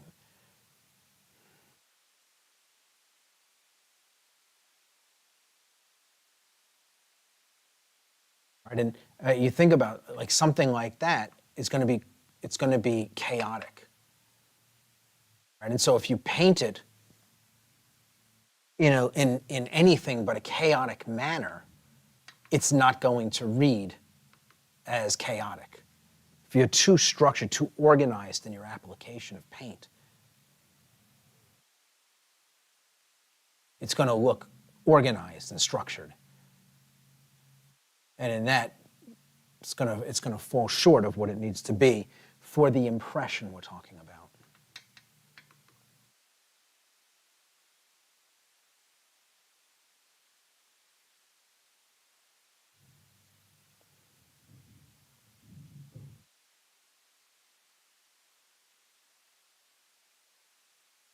I don't really need the reference anymore. Once I get the ball rolling here, I don't really need the reference anymore.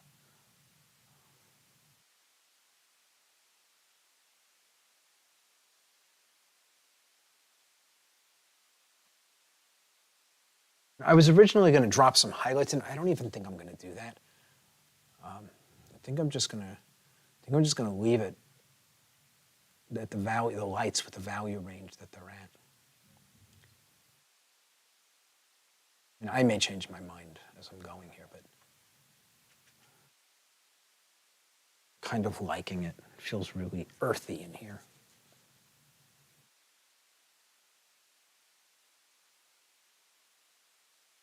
Hey, Kevin, Yes. do you keep print records of your past artworks? Not really. Not really. Sadly, I have very few. Prints of my illustrations. Maybe about 50 of them, 60 of them. Some of them they didn't go into my portfolio, and so I never bothered to document them. Others, the client that I worked for, I did the piece, and it was like a really tight deadline, and it went out the door, and it didn't come back. And it's like, some of the companies that you work for, they take the original illustration and everything, and so once it's gone, it's gone. And some of the stuff, like, I had no interest in. I did work for R.J. Reynolds, and I had no interest in a cigarette ad. It's like no reason to photograph it for me.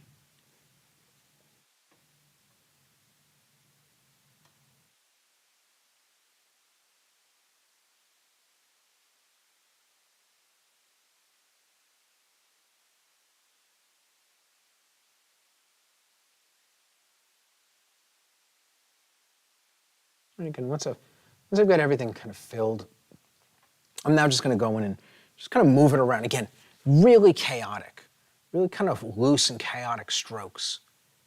And I'm paying attention to what's down. But I'm really just kind of moving it around and breaking shapes up.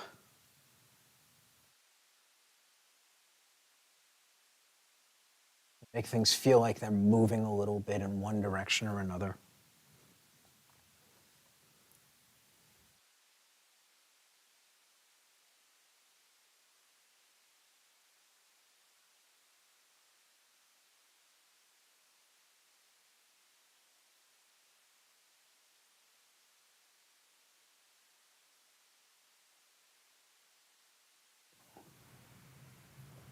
A question about references and prints, Kevin. Yes. When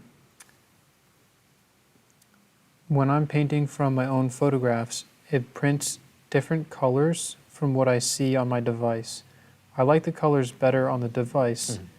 Kevin, have you ever used a photo on a device for color matching? No. So there are problems with working off of a computer screen, a monitor. So, what time is it, by the way? It is 9:40. Okay. So, when you're dealing with a painting, light hits the surface of the painting and bounces off, and that's how you see it. When you're working off of a screen, light is actually generating the image. Light is actually shining through, so you're seeing light, right? And they're both light, but one is bouncing off of a surface, and one is the actual light that comes from the source, and it tells you. But you can't paint that level of light into a painting because that's actually light, and this isn't, right? And so trying to match what you see on a screen, very, very hard. very hard to get that kind of luminosity because you're dealing in an actual light source, right? Again, this is second generation. My light hits this and this bounces light. But when you're looking at it on screen, it's first generation light. And so trying to capture that with second generation light is not so simple. Also, it's very, very hard to do any color matching, right? You can't take a swatch and put it against the monitor. It doesn't work, right? And so I prefer to work from photographs and photographs alone. I mean, I have people who work from working off of laptops and stuff, but I can tell you that it's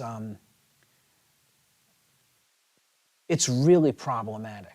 It's really problematic until you know what you're doing and you're great at color mixing, because you have to be able to see the color on your palette based on what it looks like in a light source on a screen. And so for me, like I said, I prefer to work with photographs, but like you can see my reference is clean, right? And so part of that is, are you taking a good photograph, right? That's the first part. Is your photograph color correct? Is your camera set to the right Kelvin temperature for your light source? Because if your camera is set to, say, sunlight, and your lights are at 4,000 Kelvin, your photograph's going to be terrible. The colors are going to be all over the map. But if your camera is set to 5,500 Kelvin, and your lights are set to 5,500 Kelvin, and your lights have a high CRI, you should be able to get really clean, very colorful photographs. They should be nice and sharp. And then you take that. Now, on screen, I don't know what the numbers are, but each generation you get away from the original, you degrade, right? So you look at somebody under beautiful lighting with your eyes, and your eyes have this infinite range of color and value that they can perceive. And then you take a picture with a camera, and camera has 24 million colors, which sounds like a lot, but it's really not. And then you move that 24 million colors over to a printer that prints 12 million colors. And so each layer is weaker and weaker and weaker. And again, 12 million sounds like a lot, but it's really not. It's really not a lot. And so, but that's assuming that everything is optimized. Perfect lighting, perfect camera settings, perfect picture, run through a printer, and that the program that you're using lines up with the printer and tells it what to do, and all the colors line up. And then, of course, then you have what kind of printer are you using? Is your printer 6 colors or is it 12? Right? Because a 12-color printer is going to be very different than a 6-color printer. There's going to be a lot more subtlety in it. And it's like, are you using the proper paper with the proper ink, with all of these things? But if you go and you do a little bit of research and you see how it works, I even tell you, like when I first started printing stuff for this, I had an Epson 1400. It's a 13-inch printer, and I can tell you that there's a setting at the front when you click print, a window opens up, and you put in all of the stuff, the kind of paper, and you hit print, and you get these terrible prints. The reason is because there's another set of print settings behind that. So you put in all the things, and then you go print settings, and a new window opens up, and back in there you have to put in the exact same information, the proper paper, right? Which paper you're using, and things like that. And if you do all of that stuff right, then you get a pretty good print. But you have to know it's there. The higher the quality of the printer, the more information, the more fine-tuned your work is going to be when you're trying to make a print. And then, of course, it's like, maybe a color that you're trying to print in your photograph is outside of the gamut range of the printer. Right? There's all of these things that go into it. But I mean, really, when you're doing this stuff, like for me, I stay away from the digital format for that, from the screens. But I've worked very hard to learn how to make a clean print. Now, that being said, this print and my painting don't look the same. The print is just giving me information, gives me a starting point, nothing more. And so even if the colors are off, it doesn't matter, because I'm not actually copying the photograph, just using it as a starting point. I put it together, so it's moved in the direction I want it to be, but it doesn't dictate to me what the painting's going to be. I paint based on what I want the painting to be, from the first stroke all the way to the last. I really don't care what the photograph says. It just gives me a starting point. It's a point of departure. And so, but again, going back to all of it, learn how to, make sure you're using equipment that gets really good photographs. Make sure everything lines up, the kind of light you're using with the camera, right? So the Kelvin reading. And these are things that are easy enough to look up online. But make sure all of that lines up, and then know how the printer you're working with works. And the more different colors of ink, the better. Once you get up to like a 13-inch printer, most of them are they're like 8, I think they're like 8 colors, and they're pretty good. You may have to play with it a little bit, but so you run a few prints. I mean, I've had stuff when I like with this, when I photograph this and I print it, I'm probably gonna have to make 8 or 10 prints before I've got it perfect. And I may have to color select something in here and make a change to it by itself, because everything else might be great, but one color is not coming out the way I want it to. And I may have to select it and adjust it in Photoshop and play with it until it looks right to me in the final print. Right? It's not always like you make a print and it's perfect. Even this print that I'm using, I think we ran like 4 prints before I was like, okay, I like the way that one looks. I know I'm not going to copy it, faithfully, but I like the bones of it. I can work with what's there. And so, again, for me, photos are the way to go.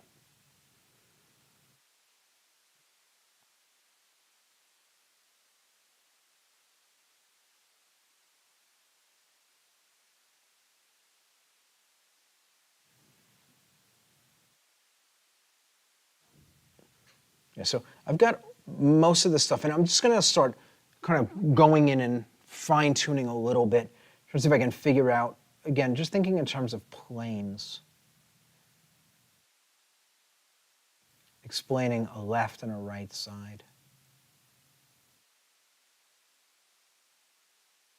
Get a little bit more dimension. Doesn't have to be everywhere, but if I can get a few places where I establish a lit and a shadowed side, and where like the light feels like it's moving across in one way, and I've got my planes, instead of everything being flat, seeing a lit and a shadowed side builds a lot more dimension into this, makes it more believable.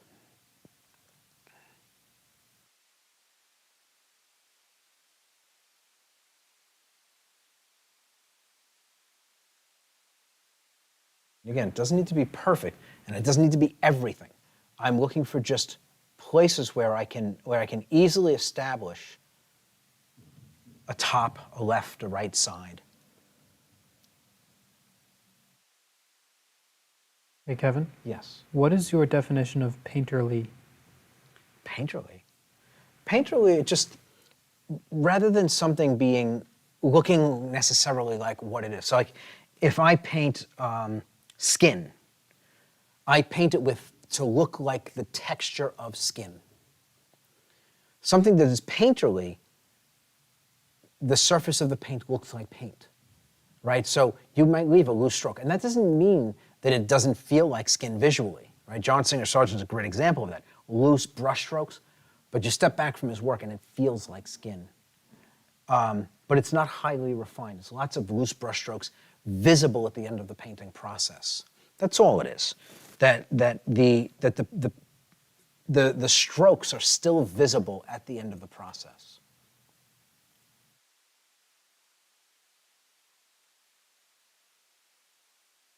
Another question here. Have you ever done any digital painting? If so, how easily do painting skills transfer to that medium? How much of a learning curve? Well, I have not done it, but I know a lot of people, a lot of my friends, when the digital format first emerged, jumped ship from traditional and moved in that direction. And so I have a good sense of what it takes. And the skills are the same. The interface is different, but the skills are the same. Value, color, and edge don't change, right? It's still, as long as it's a flat medium. And actually, I posted something on the Evolve page. We should really move that over to the Successful Artist page. That post that I put up. You know what I'm talking about? I do not. The three-dimensional relief. I do not. Oh, you should go check that out. So I saw this thing online. It's a wood, I guess it's a wood panel, and an artist is building a three-dimensional relief in plaster, so it's just white. She has a light on one side kind of raking across it, so much like I'm doing now, everything's lit from one side and shadowed on the other. And she has what look like mountains in the background, and then some stuff, and then I think I wasn't really paying much attention. I think it might even be the Great Wall of China, but it's beautiful stonework, and so the stuff that's protruding the most, that's supposed to be most three-dimensional, is deeper, and so the shadows that are being cast are darker, and the lights are lighter because they're catching more light.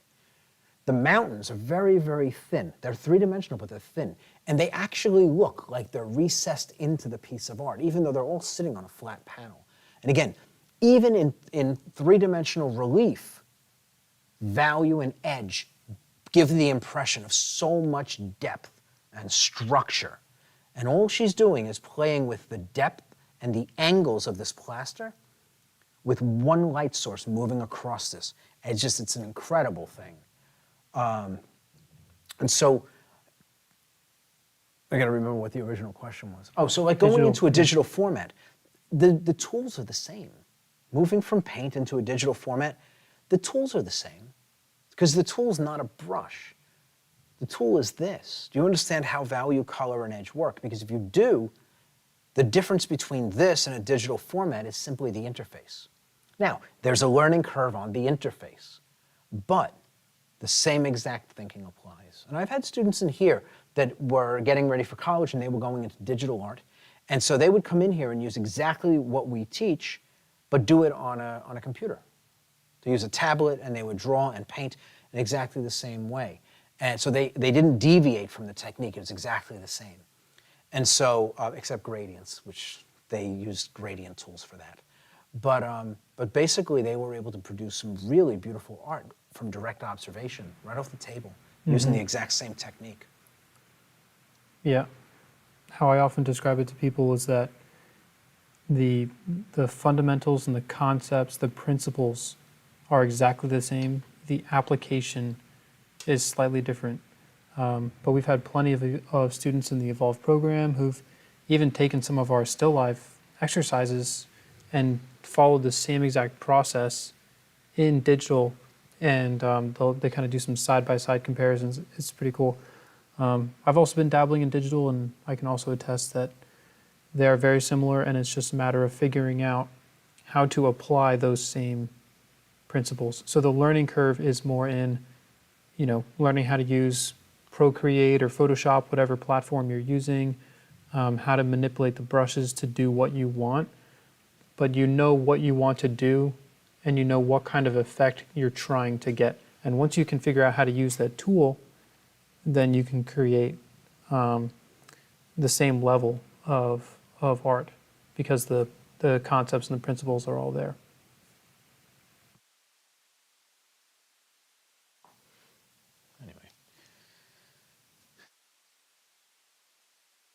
Anyway, again, this is nice and loose. I'm going to step back. I just want to take a look at it from a few feet away. See if it's doing what I want it to do. Yeah. So I'm going to drop a few little highlights in. Break some of this up just a little bit more.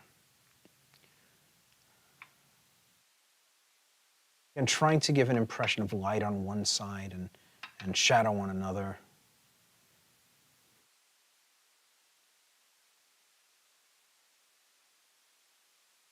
Again, it doesn't have to be everywhere.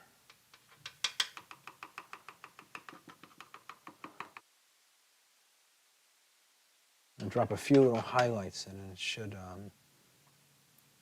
should be enough.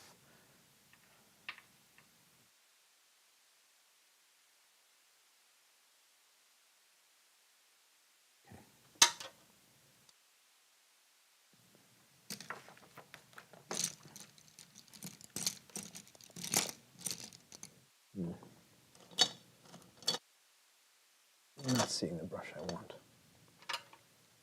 so I'll be using this. Again, I don't want to go too crazy with these lights.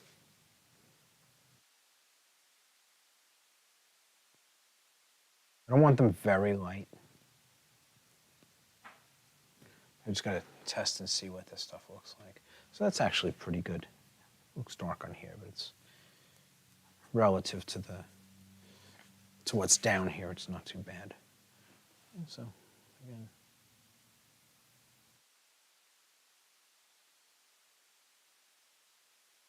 Again, just explaining a plane.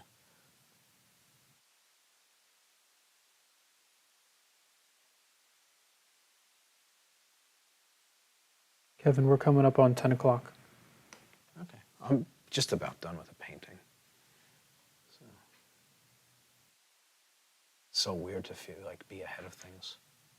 Forgot what that felt like.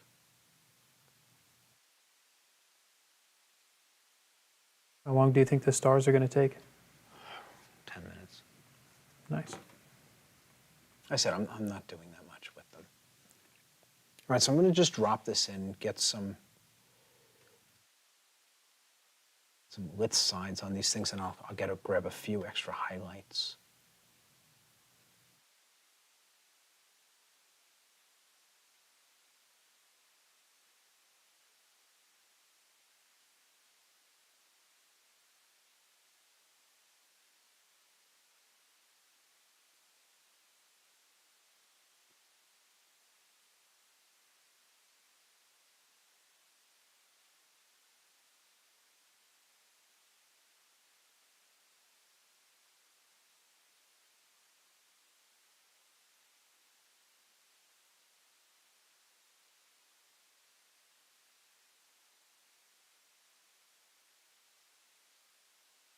It's almost like Bob Ross painting now.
I can tell. It's almost like mountain ranges, just making little ones.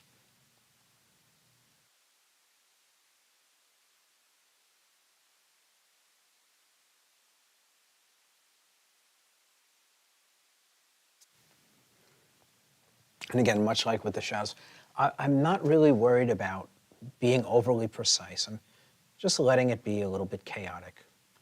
Trying to think in terms of some structure, light moving across the stuff, but not going too crazy with it. I don't need a lot.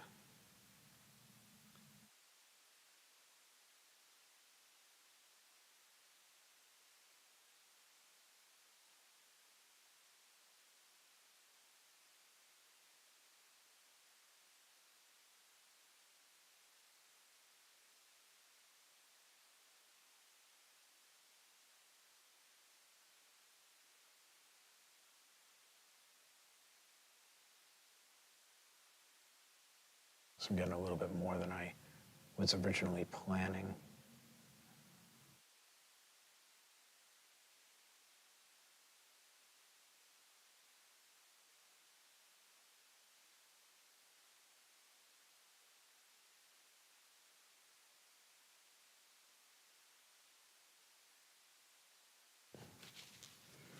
I'm just going to step up a little bit lighter, just dropping a few extra marks. A couple of places where I feel like a little bit more separation.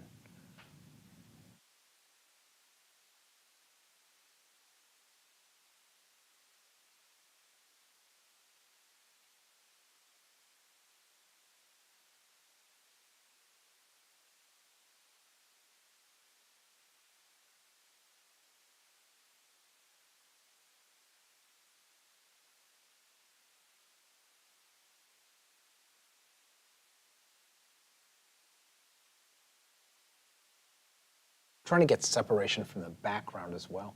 And again, they're loose. I mean, I'm really rendering nothing here. These are really loose strokes. Bob Ross phase of my painting.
And again, just moving around some of what I've put down.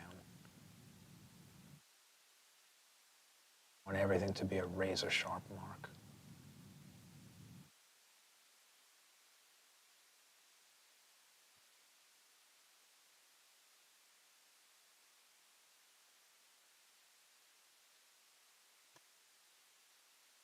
And again, just a little bit more chaos in the mix here. That's all. Just trying to make it look a little bit hard. Good. So now that I've got all that in, I'm just going to soften a few edges. Again, I don't want everything to be sharp, so I'm going to soften some edges.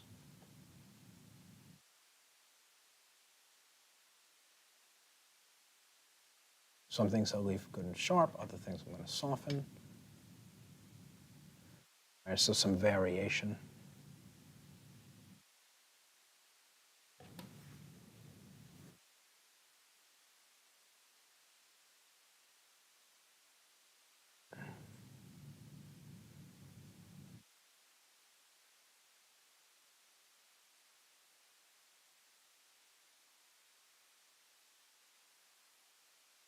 Just move it around a little bit.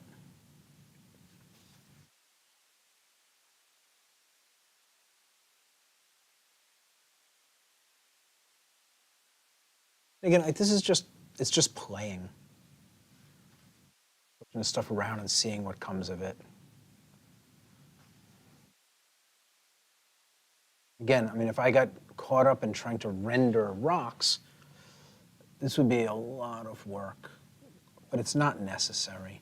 As long as I have an impression of some hard material, and it kind of moves, just an impression of some light and shadow, basically moving in the same direction across it to explain form, that's more than enough.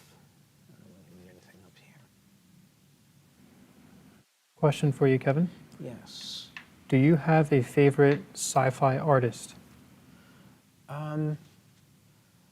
Again, like if I were going to pick somebody, so there's a difference between science fiction and fantasy.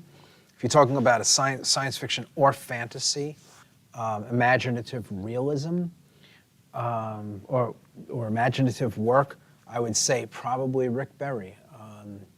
That's the genre he started in, and I believe he still does book covers. He does a lot of fine art now also. Stuff I believe is highly collectible. But yeah, I mean, I'd have to say Rick Berry. I mean, I'm a fan. There's so many great artists. Donato is another one. Donato Giancola, incredible painter. His stuff is just, everything he touches is stunning. Trying to think offhand. I mean, obviously Boris. Dorian. Dorian doesn't do science fiction and fantasy work. He hasn't for 20 years, but his stuff is as beautiful today as it was 20 years ago. Just absolutely inspired. I think who else?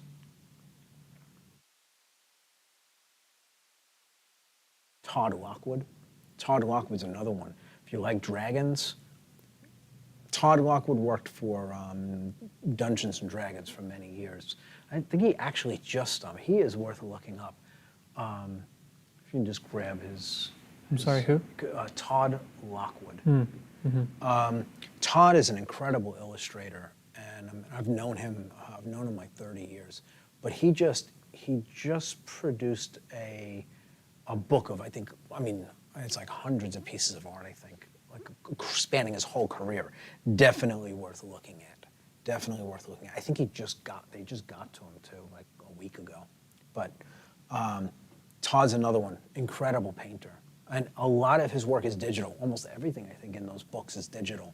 But he started out as a traditional painter, like going back to that question about making the transition. He's one of those guys. Like when he first started doing digital art, he would send me JPEGs of his paintings. And he would say, because he was still kind of moving back and forth between digital and traditional. And he would send them to me and he'd ask me, like, well, can you tell if this one's digital or if it's paint? And you can zoom in and zoom in and zoom in. And at first it was pretty easy to tell. Well, not pretty easy, but I could tell which was which.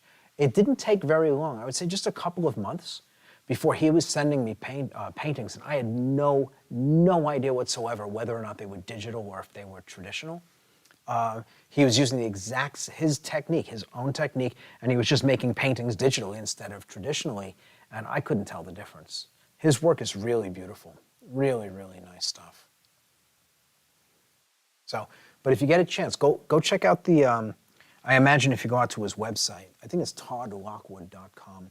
Go out to his website. I'm sure the book that he just did is there.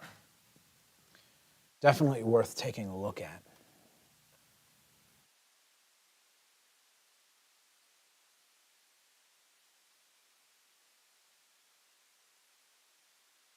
So anyway, I think I'm going to stop with the rocks right here.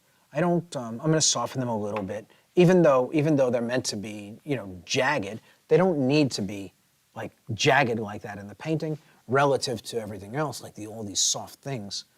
They'll do the job even if they're knocked down just a little bit. I'm going to do the same with the mounds. I'm just going to knock them down, make sure there's no excess paint, no blobs of paint that become a three-dimensional mess later on. I like my paintings nice and smooth. So everything is nice and flat. And you can see, like, I'm barely moving anything. I clean the brush, but nothing comes off of it. I mean, so you get an idea of just how little paint I'm moving. So from here, I want to lower this again. I mean, basically, all I've got left is the stars in the sky. Oh, I want to do something else. Something else I've been thinking about. Let me just take a look and see how it goes. So I wanted to drop in a slightly lighter value into here and see if I could get just a little bit more,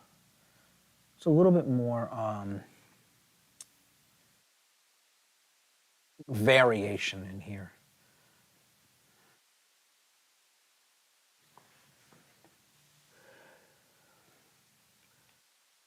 I mean, I don't know if there's any benefit to it. I'm just like, this is so colorful. Just thought opening this up a little bit might be nice.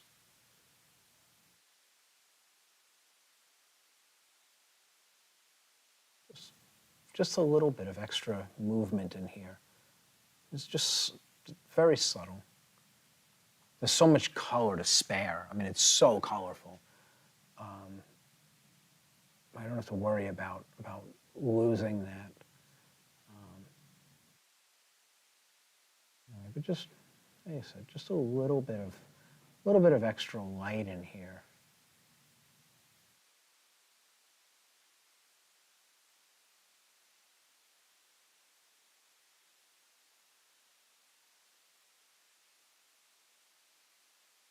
And I don't want to put light down in here. I just want it up in this area, up in here.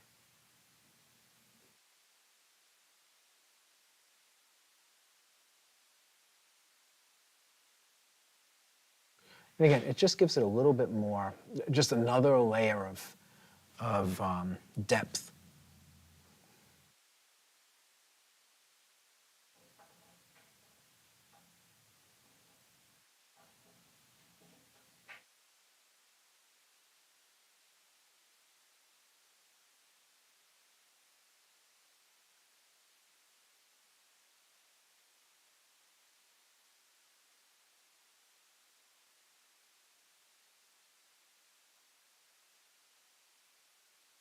And I think I'm going to just stop there. Again, not much of a difference. Knock down a little bit of the chroma. And again, I mean, that's a really colorful blue, and it's nowhere near as blue as what was down. But I think I've got more than enough color in there. It's nice and rich. This little jump now is a little bit lighter, just subtly so. I'll look up in here, so I'm going to bring this down. Okay. Just look up in here and see if there's anything where I can add this in as well. I'm just incorporating the slightly lighter value. In here, there's this little hit of where the armor goes behind the planet. In the photograph, they overlap, and there's this nice little hit of light. I'm just going to put that in. And again, like at this point, I'm just looking for any place else that I can drop in something that moves the painting forward, just in any way. So I probably have a few places in here where I can drop in a little bit of extra something. Again, with this blue, small amounts of paint.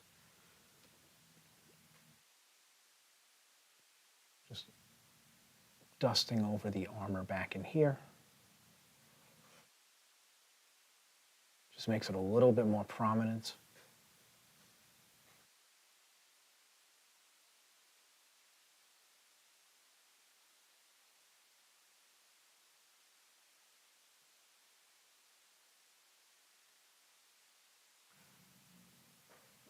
Again, just fading away.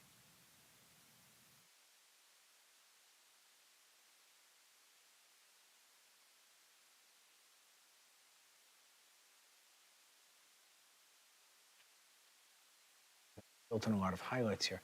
This armor in here actually has a lot more light on it in this space. I just kind of dust over it.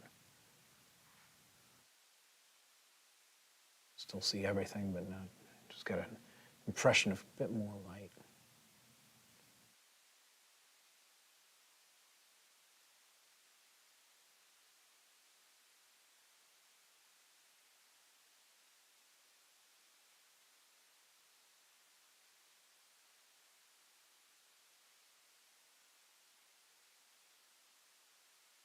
And again, I'm just accenting a little bit here and a little bit there. Almost no paint being used.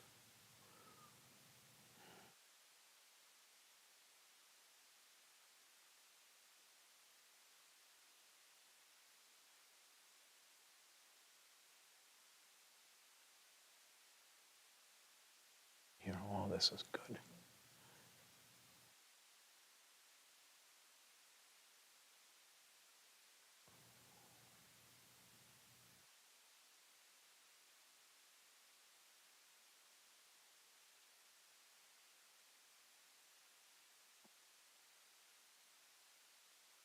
Smudge something in here when it was wet. I'm really enjoying this side of the painting, just a little bit back in here. I'm bringing it up just a little bit. Over some of my smudge.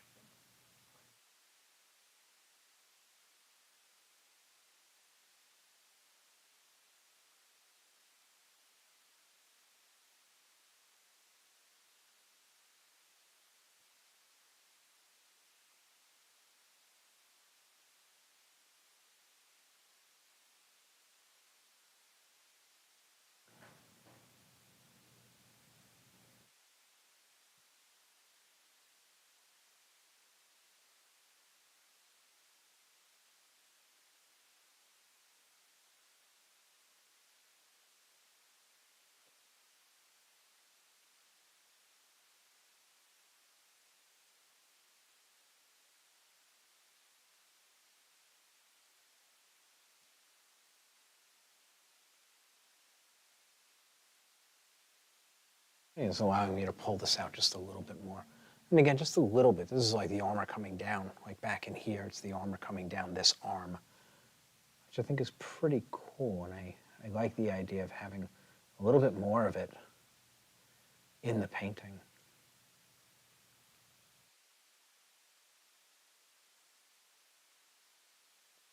Pretty cool. Face I'm happy with. Good. So, planet. Looks good. I'm going to get a little bit of extra light in here.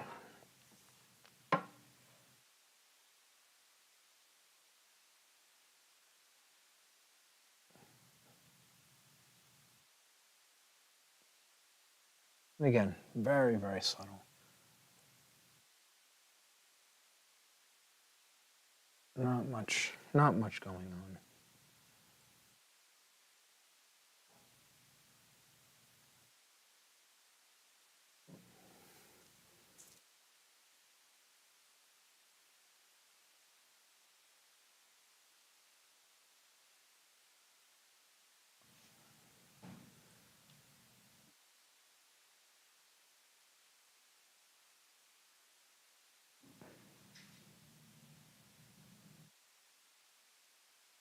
And just a little bit more light.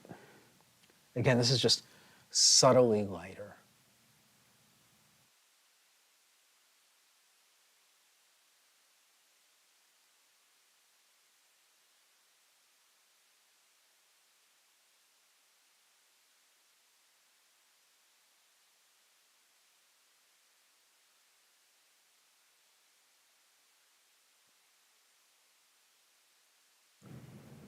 And I'm not losing any ground. It's because it's so colorful and it's lighter. It plays really nicely in here.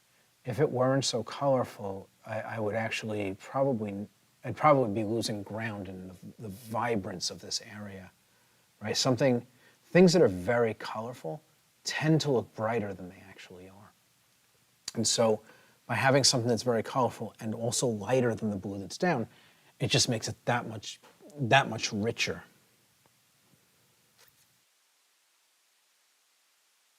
On that note, I'll share to everyone here that because that color is so bright, our camera has been having a little bit of difficulty to pick up, the contrast between the dark armor and the background. So while we were working on the armor there, I've had the exposure of this camera lens on the painting a little bit brighter, and I'm actually going to bring it down just slightly now that Kevin is working on the background. So you might see that change happen.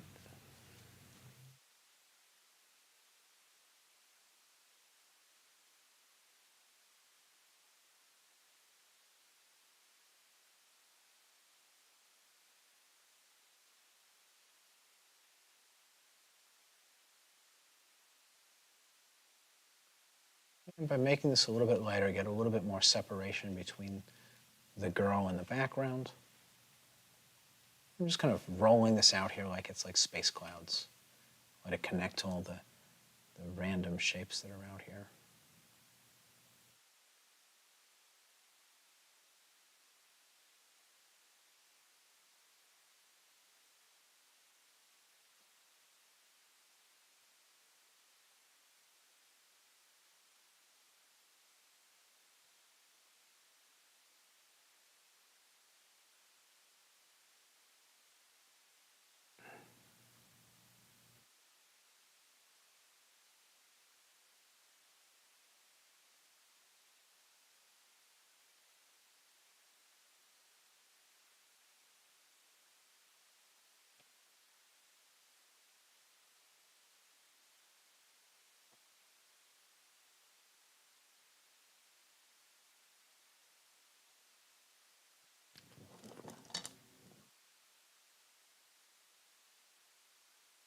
And just softening. Create any unnecessarily harsh jumps. Anyway, I think that looks good. Nice little additional accent. So at this point, I want to get some stars in. And so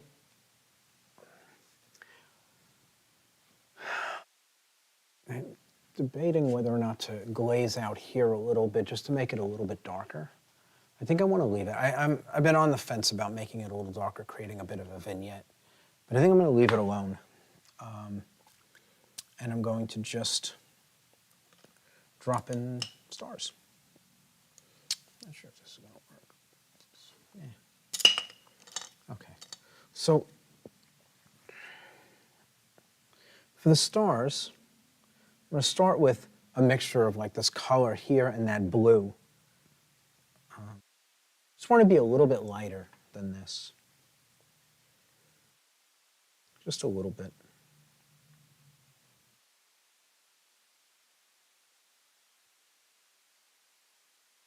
All right, so I just mix up a color. I'll test it against here and see how it looks. Just lay it down. So, yeah, so slightly lighter. I'm going to go around, I'm going to put a few of these in.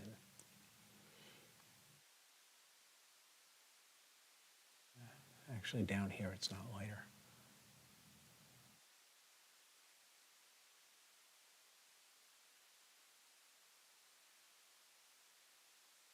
And all I'm doing is putting in a slightly lighter value. And like I said, it is just slightly lighter.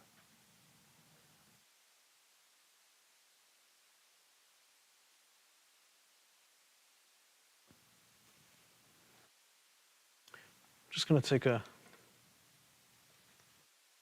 brush, and I just want to make sure that the edges are all soft. I don't have any excess paint floating there. And so from here, I'm now going to get a little bit lighter. I'm going to grab that lighter blue.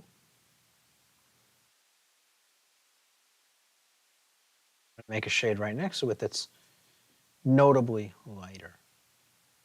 Again, it's thinned down with oil as well.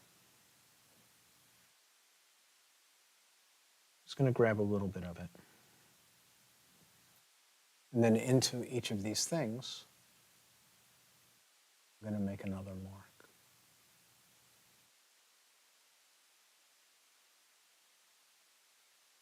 So it starts off as a very subtle, soft smudge almost, and then you go in with a brighter value and sharpen it up just a little bit.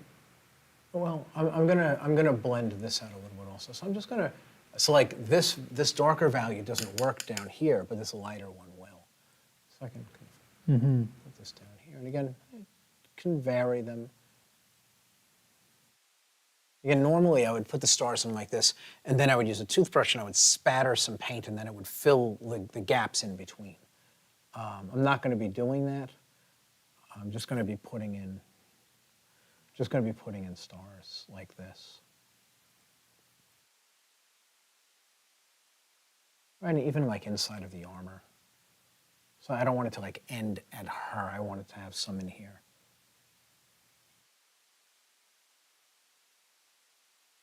And again, I'll go around and I'll knock these down a little bit.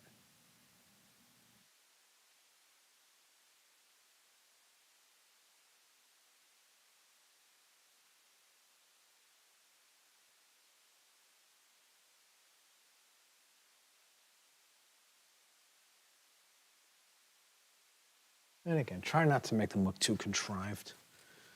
You know, if you space them too equally, too close together, or you run the risk of them looking too planned out.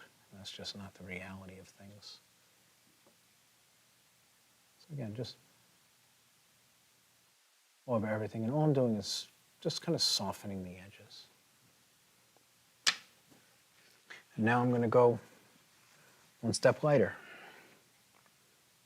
I'm going to go in with just the lighter blue.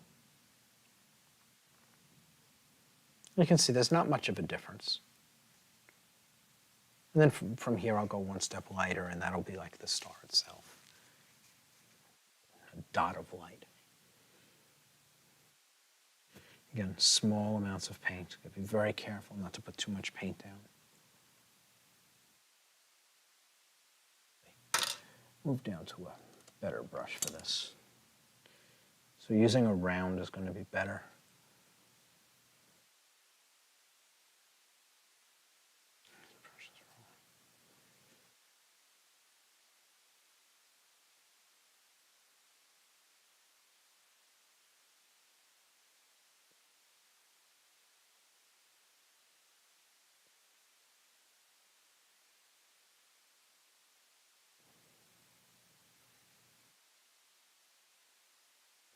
All right, and a little bit of the value that I put down to start almost looks like haze around the stars and makes them look like they're illuminated,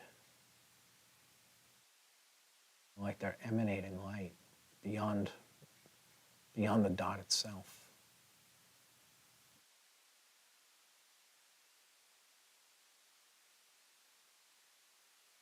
All right, and so you would do this, and you, like I said, you would then kind of spatter some stars. Using a toothbrush, you would thin the paint down. All right, and even like that, I could get away with them just like that. I'm gonna go one value lighter. I don't want to get to white. White is a little bit too far. So this is still pretty bright, still very colorful too. Pick a few. Okay, just a little bit lighter.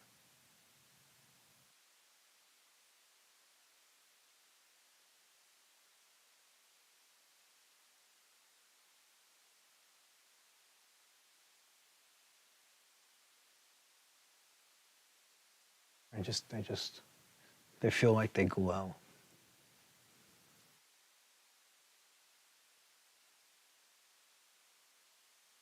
Right? And then just that little bit of paint that I put around it gives it a radiance. And that's it. All right, so I'll go in, back to this shade, and get a couple more. We'll put one down in here.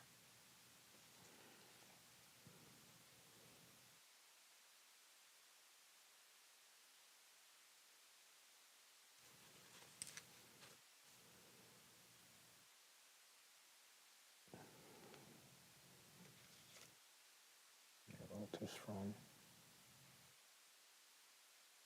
Just like that.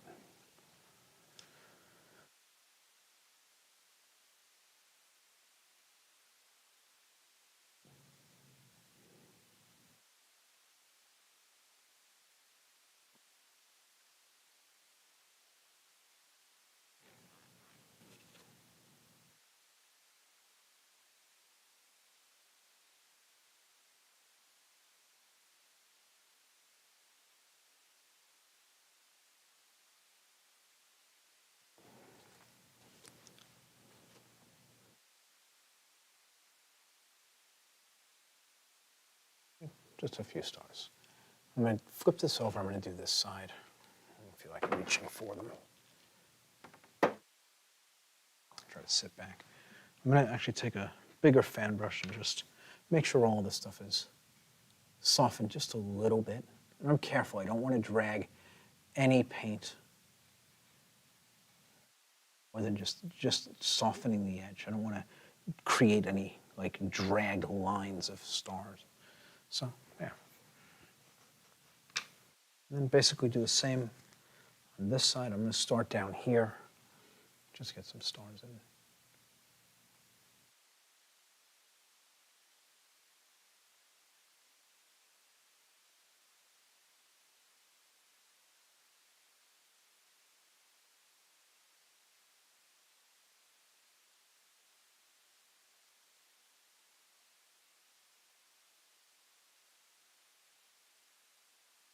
And again, trying to randomize them.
soften these. I just soften the first thing that goes down so it blends into the background a bit. I want it to have really sharp edges. I want it subdued. I want it to feel like it's part of the background.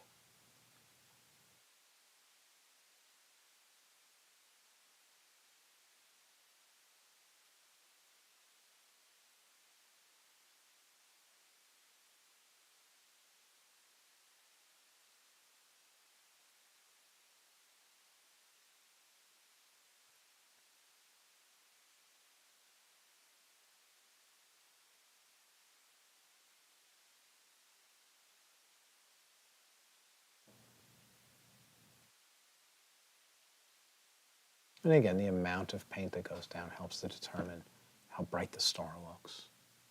Not everything needs to be equally bright. And be thoughtful about placement.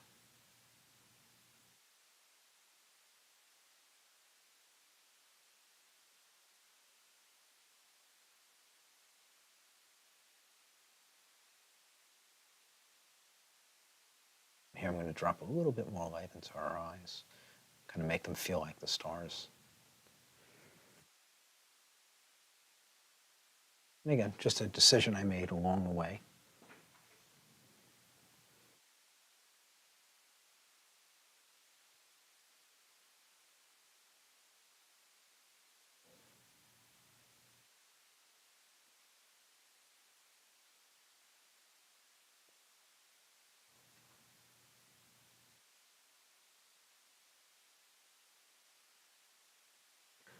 I'm going to put a few more stars in here after I'm done, right? Because I'm not going to be doing any of the splatter. I do want to get a few more stars in here that are not quite like this. So again, I'm just going to knock these down.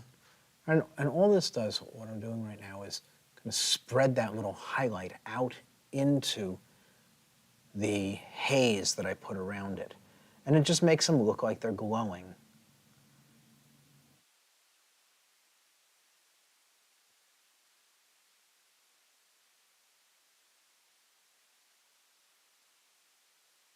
So I'm going to backpedal a little bit on the value, so not quite so bright. And I'm just going to go around and just see if I can just drop some.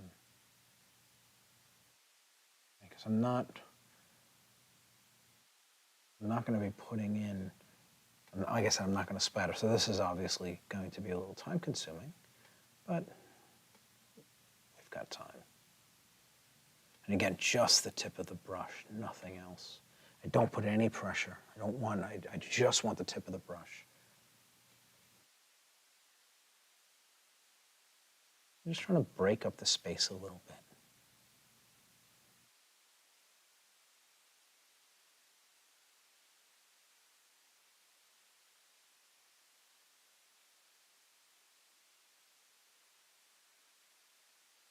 And again, they're random marks. I can put a little bit up here. There's a few over here just to break up the space a little.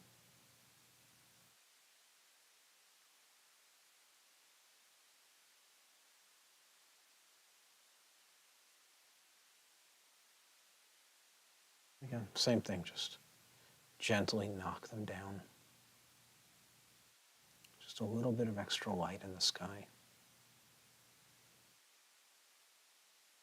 Now, if I were using a toothbrush and I was spattering this, I would be using multiple colors. They wouldn't just be this color. They'd be red. They'd be violet. Spatter, if you do it in just one color, it kind of looks funny. So if you want something with a little bit more character, just a little bit, just some little variation. And you can see, like, just, it's not even that many marks, and it really just kind of fills the space nicely. Makes the sky feel full.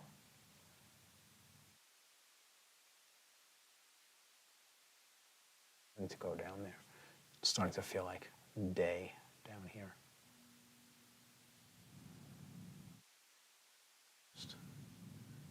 Just soften. And again, not a lot, just a few stars.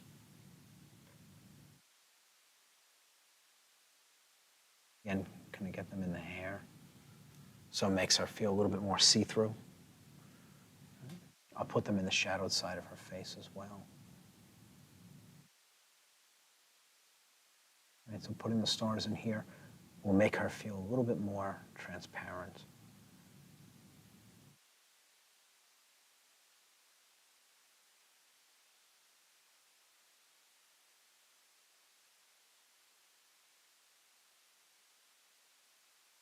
And again, these are just finishing touches. You know, they add more character to the painting. Flip this back over and do the other side.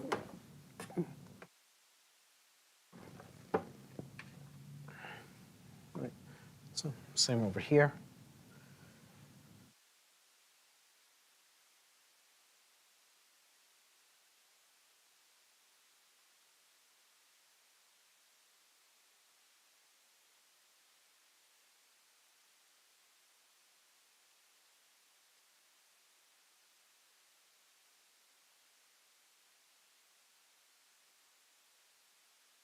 Right. I try to kind of blend as I go. I don't want to forget where I put stuff, what I've worked on and what I haven't. So kind of blend as I go. Make sure I'm able to go in and soften everything.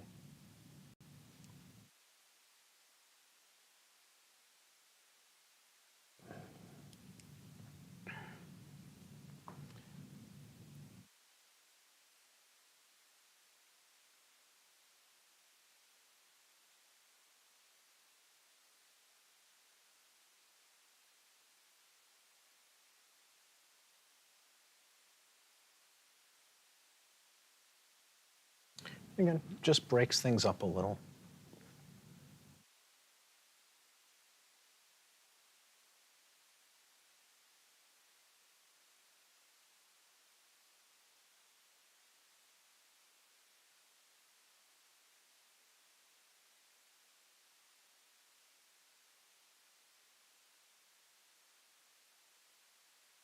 Stuff doesn't need to be strong, just needs to be somewhat present and break up the face a little bit. Make the face look a little bit more see-through.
Stop right there. I think that's more than enough. Does the job. Some of these I'm not that keen of. You just wipe them out.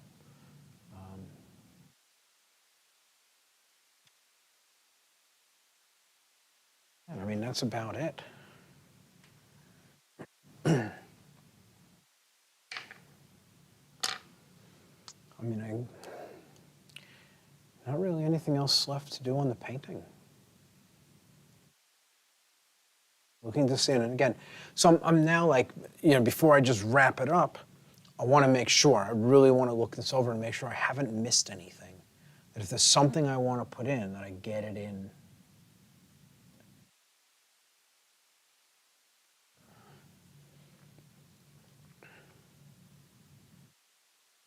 Anyway, am I missing anything?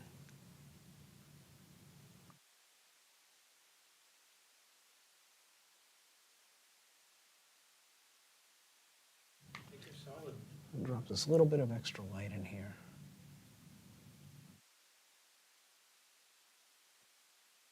Again, I'm kind of squiggling it around so it's not solid, And then I'll go in and I'll knock it down a little bit. Right, and that's a decent sized jump from the value that's there. Just kind of tap it down, let it maintain this kind of wispy feel.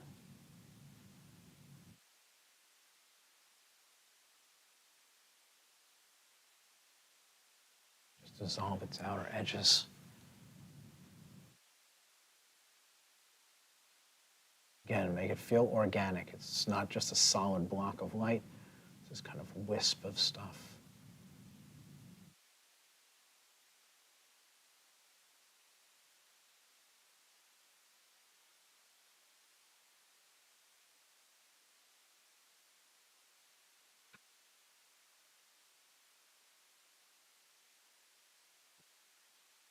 Anyway, I think that's it. Just requires a signature.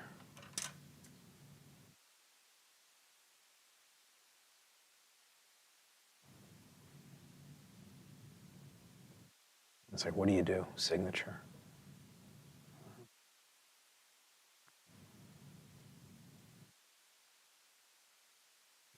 So I'm going to sign it with a little bit of the blue and a little bit of the purple as a mixture. Again, I don't want, the blue is going to be too strong down in here, so I do want to diminish it a little bit.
Damn, I think it's officially done.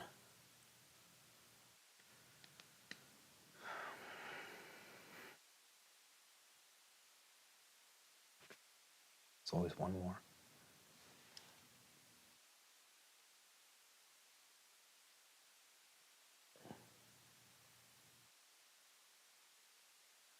And I just want to pull this rock out.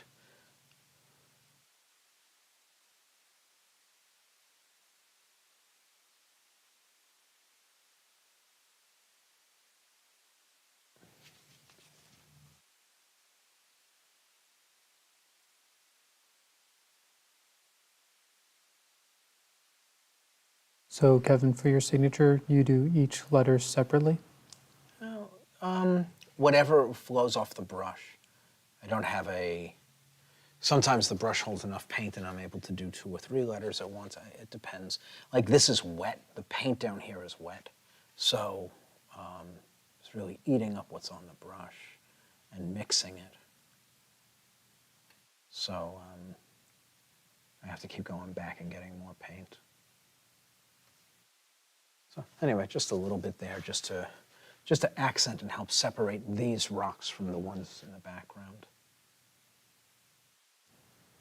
And Kevin, what type of blue is that? That is Chev Blue Light.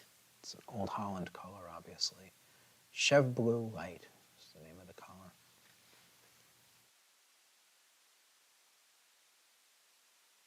Do you sign all your paintings at the bottom? Yeah, for the most part. I don't think I've ever signed one someplace else. I could be wrong. I think I think I've always signed at the bottom.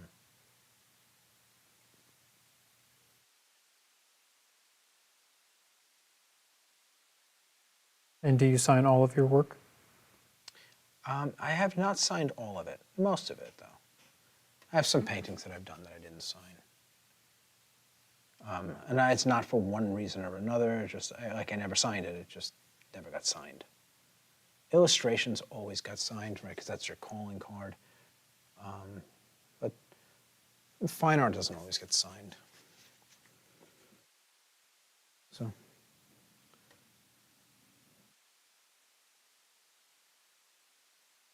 And I know in the past you mentioned that for your portraits you might sign the painting before you actually complete it so that it can be more infused into the paint, whereas for your illustrations you wait till the end?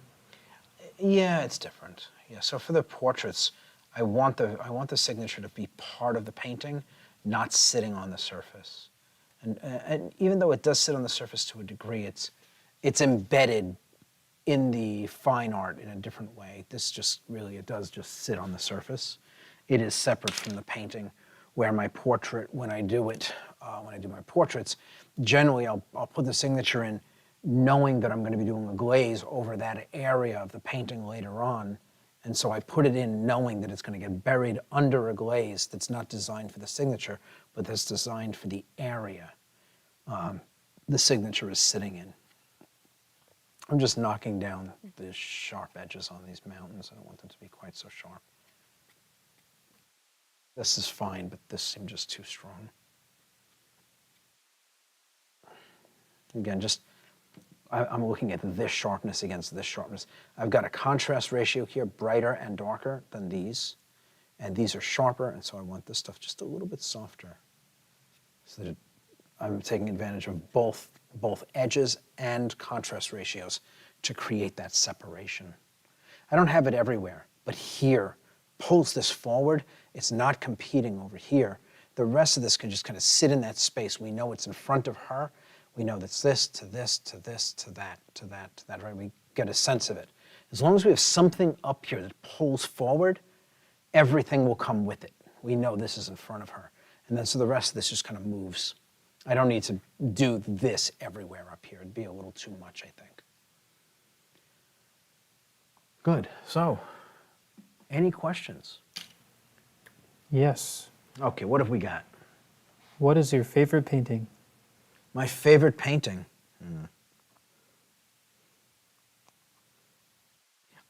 I have to say I have two. I have two that come to mind. The first one is The Death of Socrates by David. It's actually not at the Met at the moment. It's out on a loan.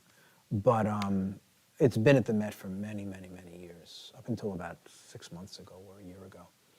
And I can tell you that I stand in front of that painting every time I get a chance and just gawk at it.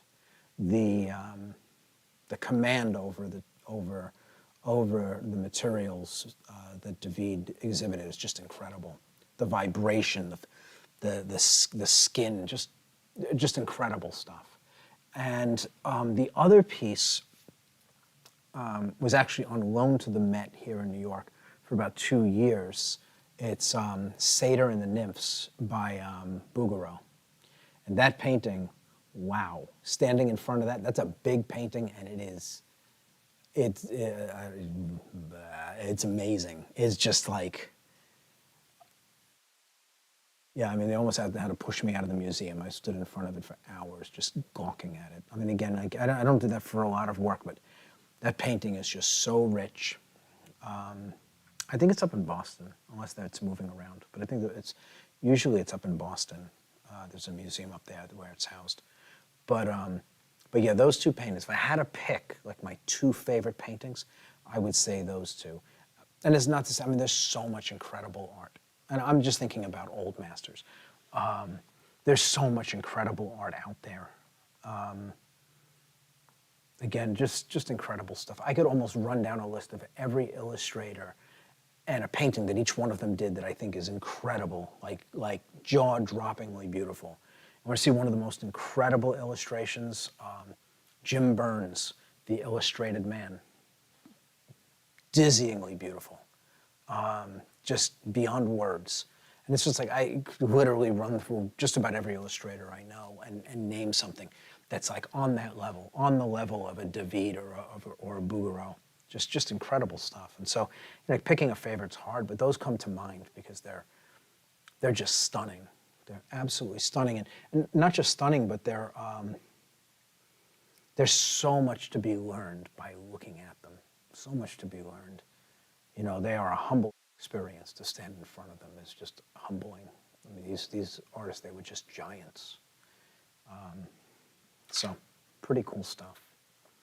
What else have we got? What kind of paint did you use today, and what kind of paint do you use the most? I only work with Old Holland, and that's it, just Old Holland. We've talked about this before, but I'll say it again. I mean, it's worth saying. Old Holland has been around for a very long time. The company, I believe, they celebrated their 102nd or 103rd birthday the year that Napoleon was born. Right? I mean, that's a long time. They've been making paint just forever. And the quality of the materials is, it's just the best there is. There's nothing better. And it's like, you have all the other professional paints, and then you have Old Holland, and that's it. And so it's all I work with. And actually with the Evolve program, it's all our students work with, nothing else. We make sure that our students have only the best materials, and Old Holland has no competition where paint is concerned. So that's it. What else have we got? I'm not seeing any more questions coming through here. Okay. So I guess we're done. Yeah, I guess so, Kevin. Yeah. So we'll be off for, like I said, next week. The following week I'll come back. I'll do a nice little demo to kind of connect some of the things that we do in Evolve. Just some simple things with some more complex things. Just give you some ideas, ways that you can take your own art and move it forward. Give you, again, another way of thinking about what you do. And on the other side of that, you'll get to spend a couple of months with May working on, I think, a portrait. She's going to be working on a portrait. So anyway, thank you very much for coming out. 33 hours, fully realized illustration. It's not too bad. And hopefully everybody enjoyed this and you got some information out of it that'll be helpful to you in the creation of your own art. And we do keep an eye on the questions if people post things with the videos. If you watch these videos, you get to the end of this and you're like, hey, I wish I was there and I had a question, just reach out.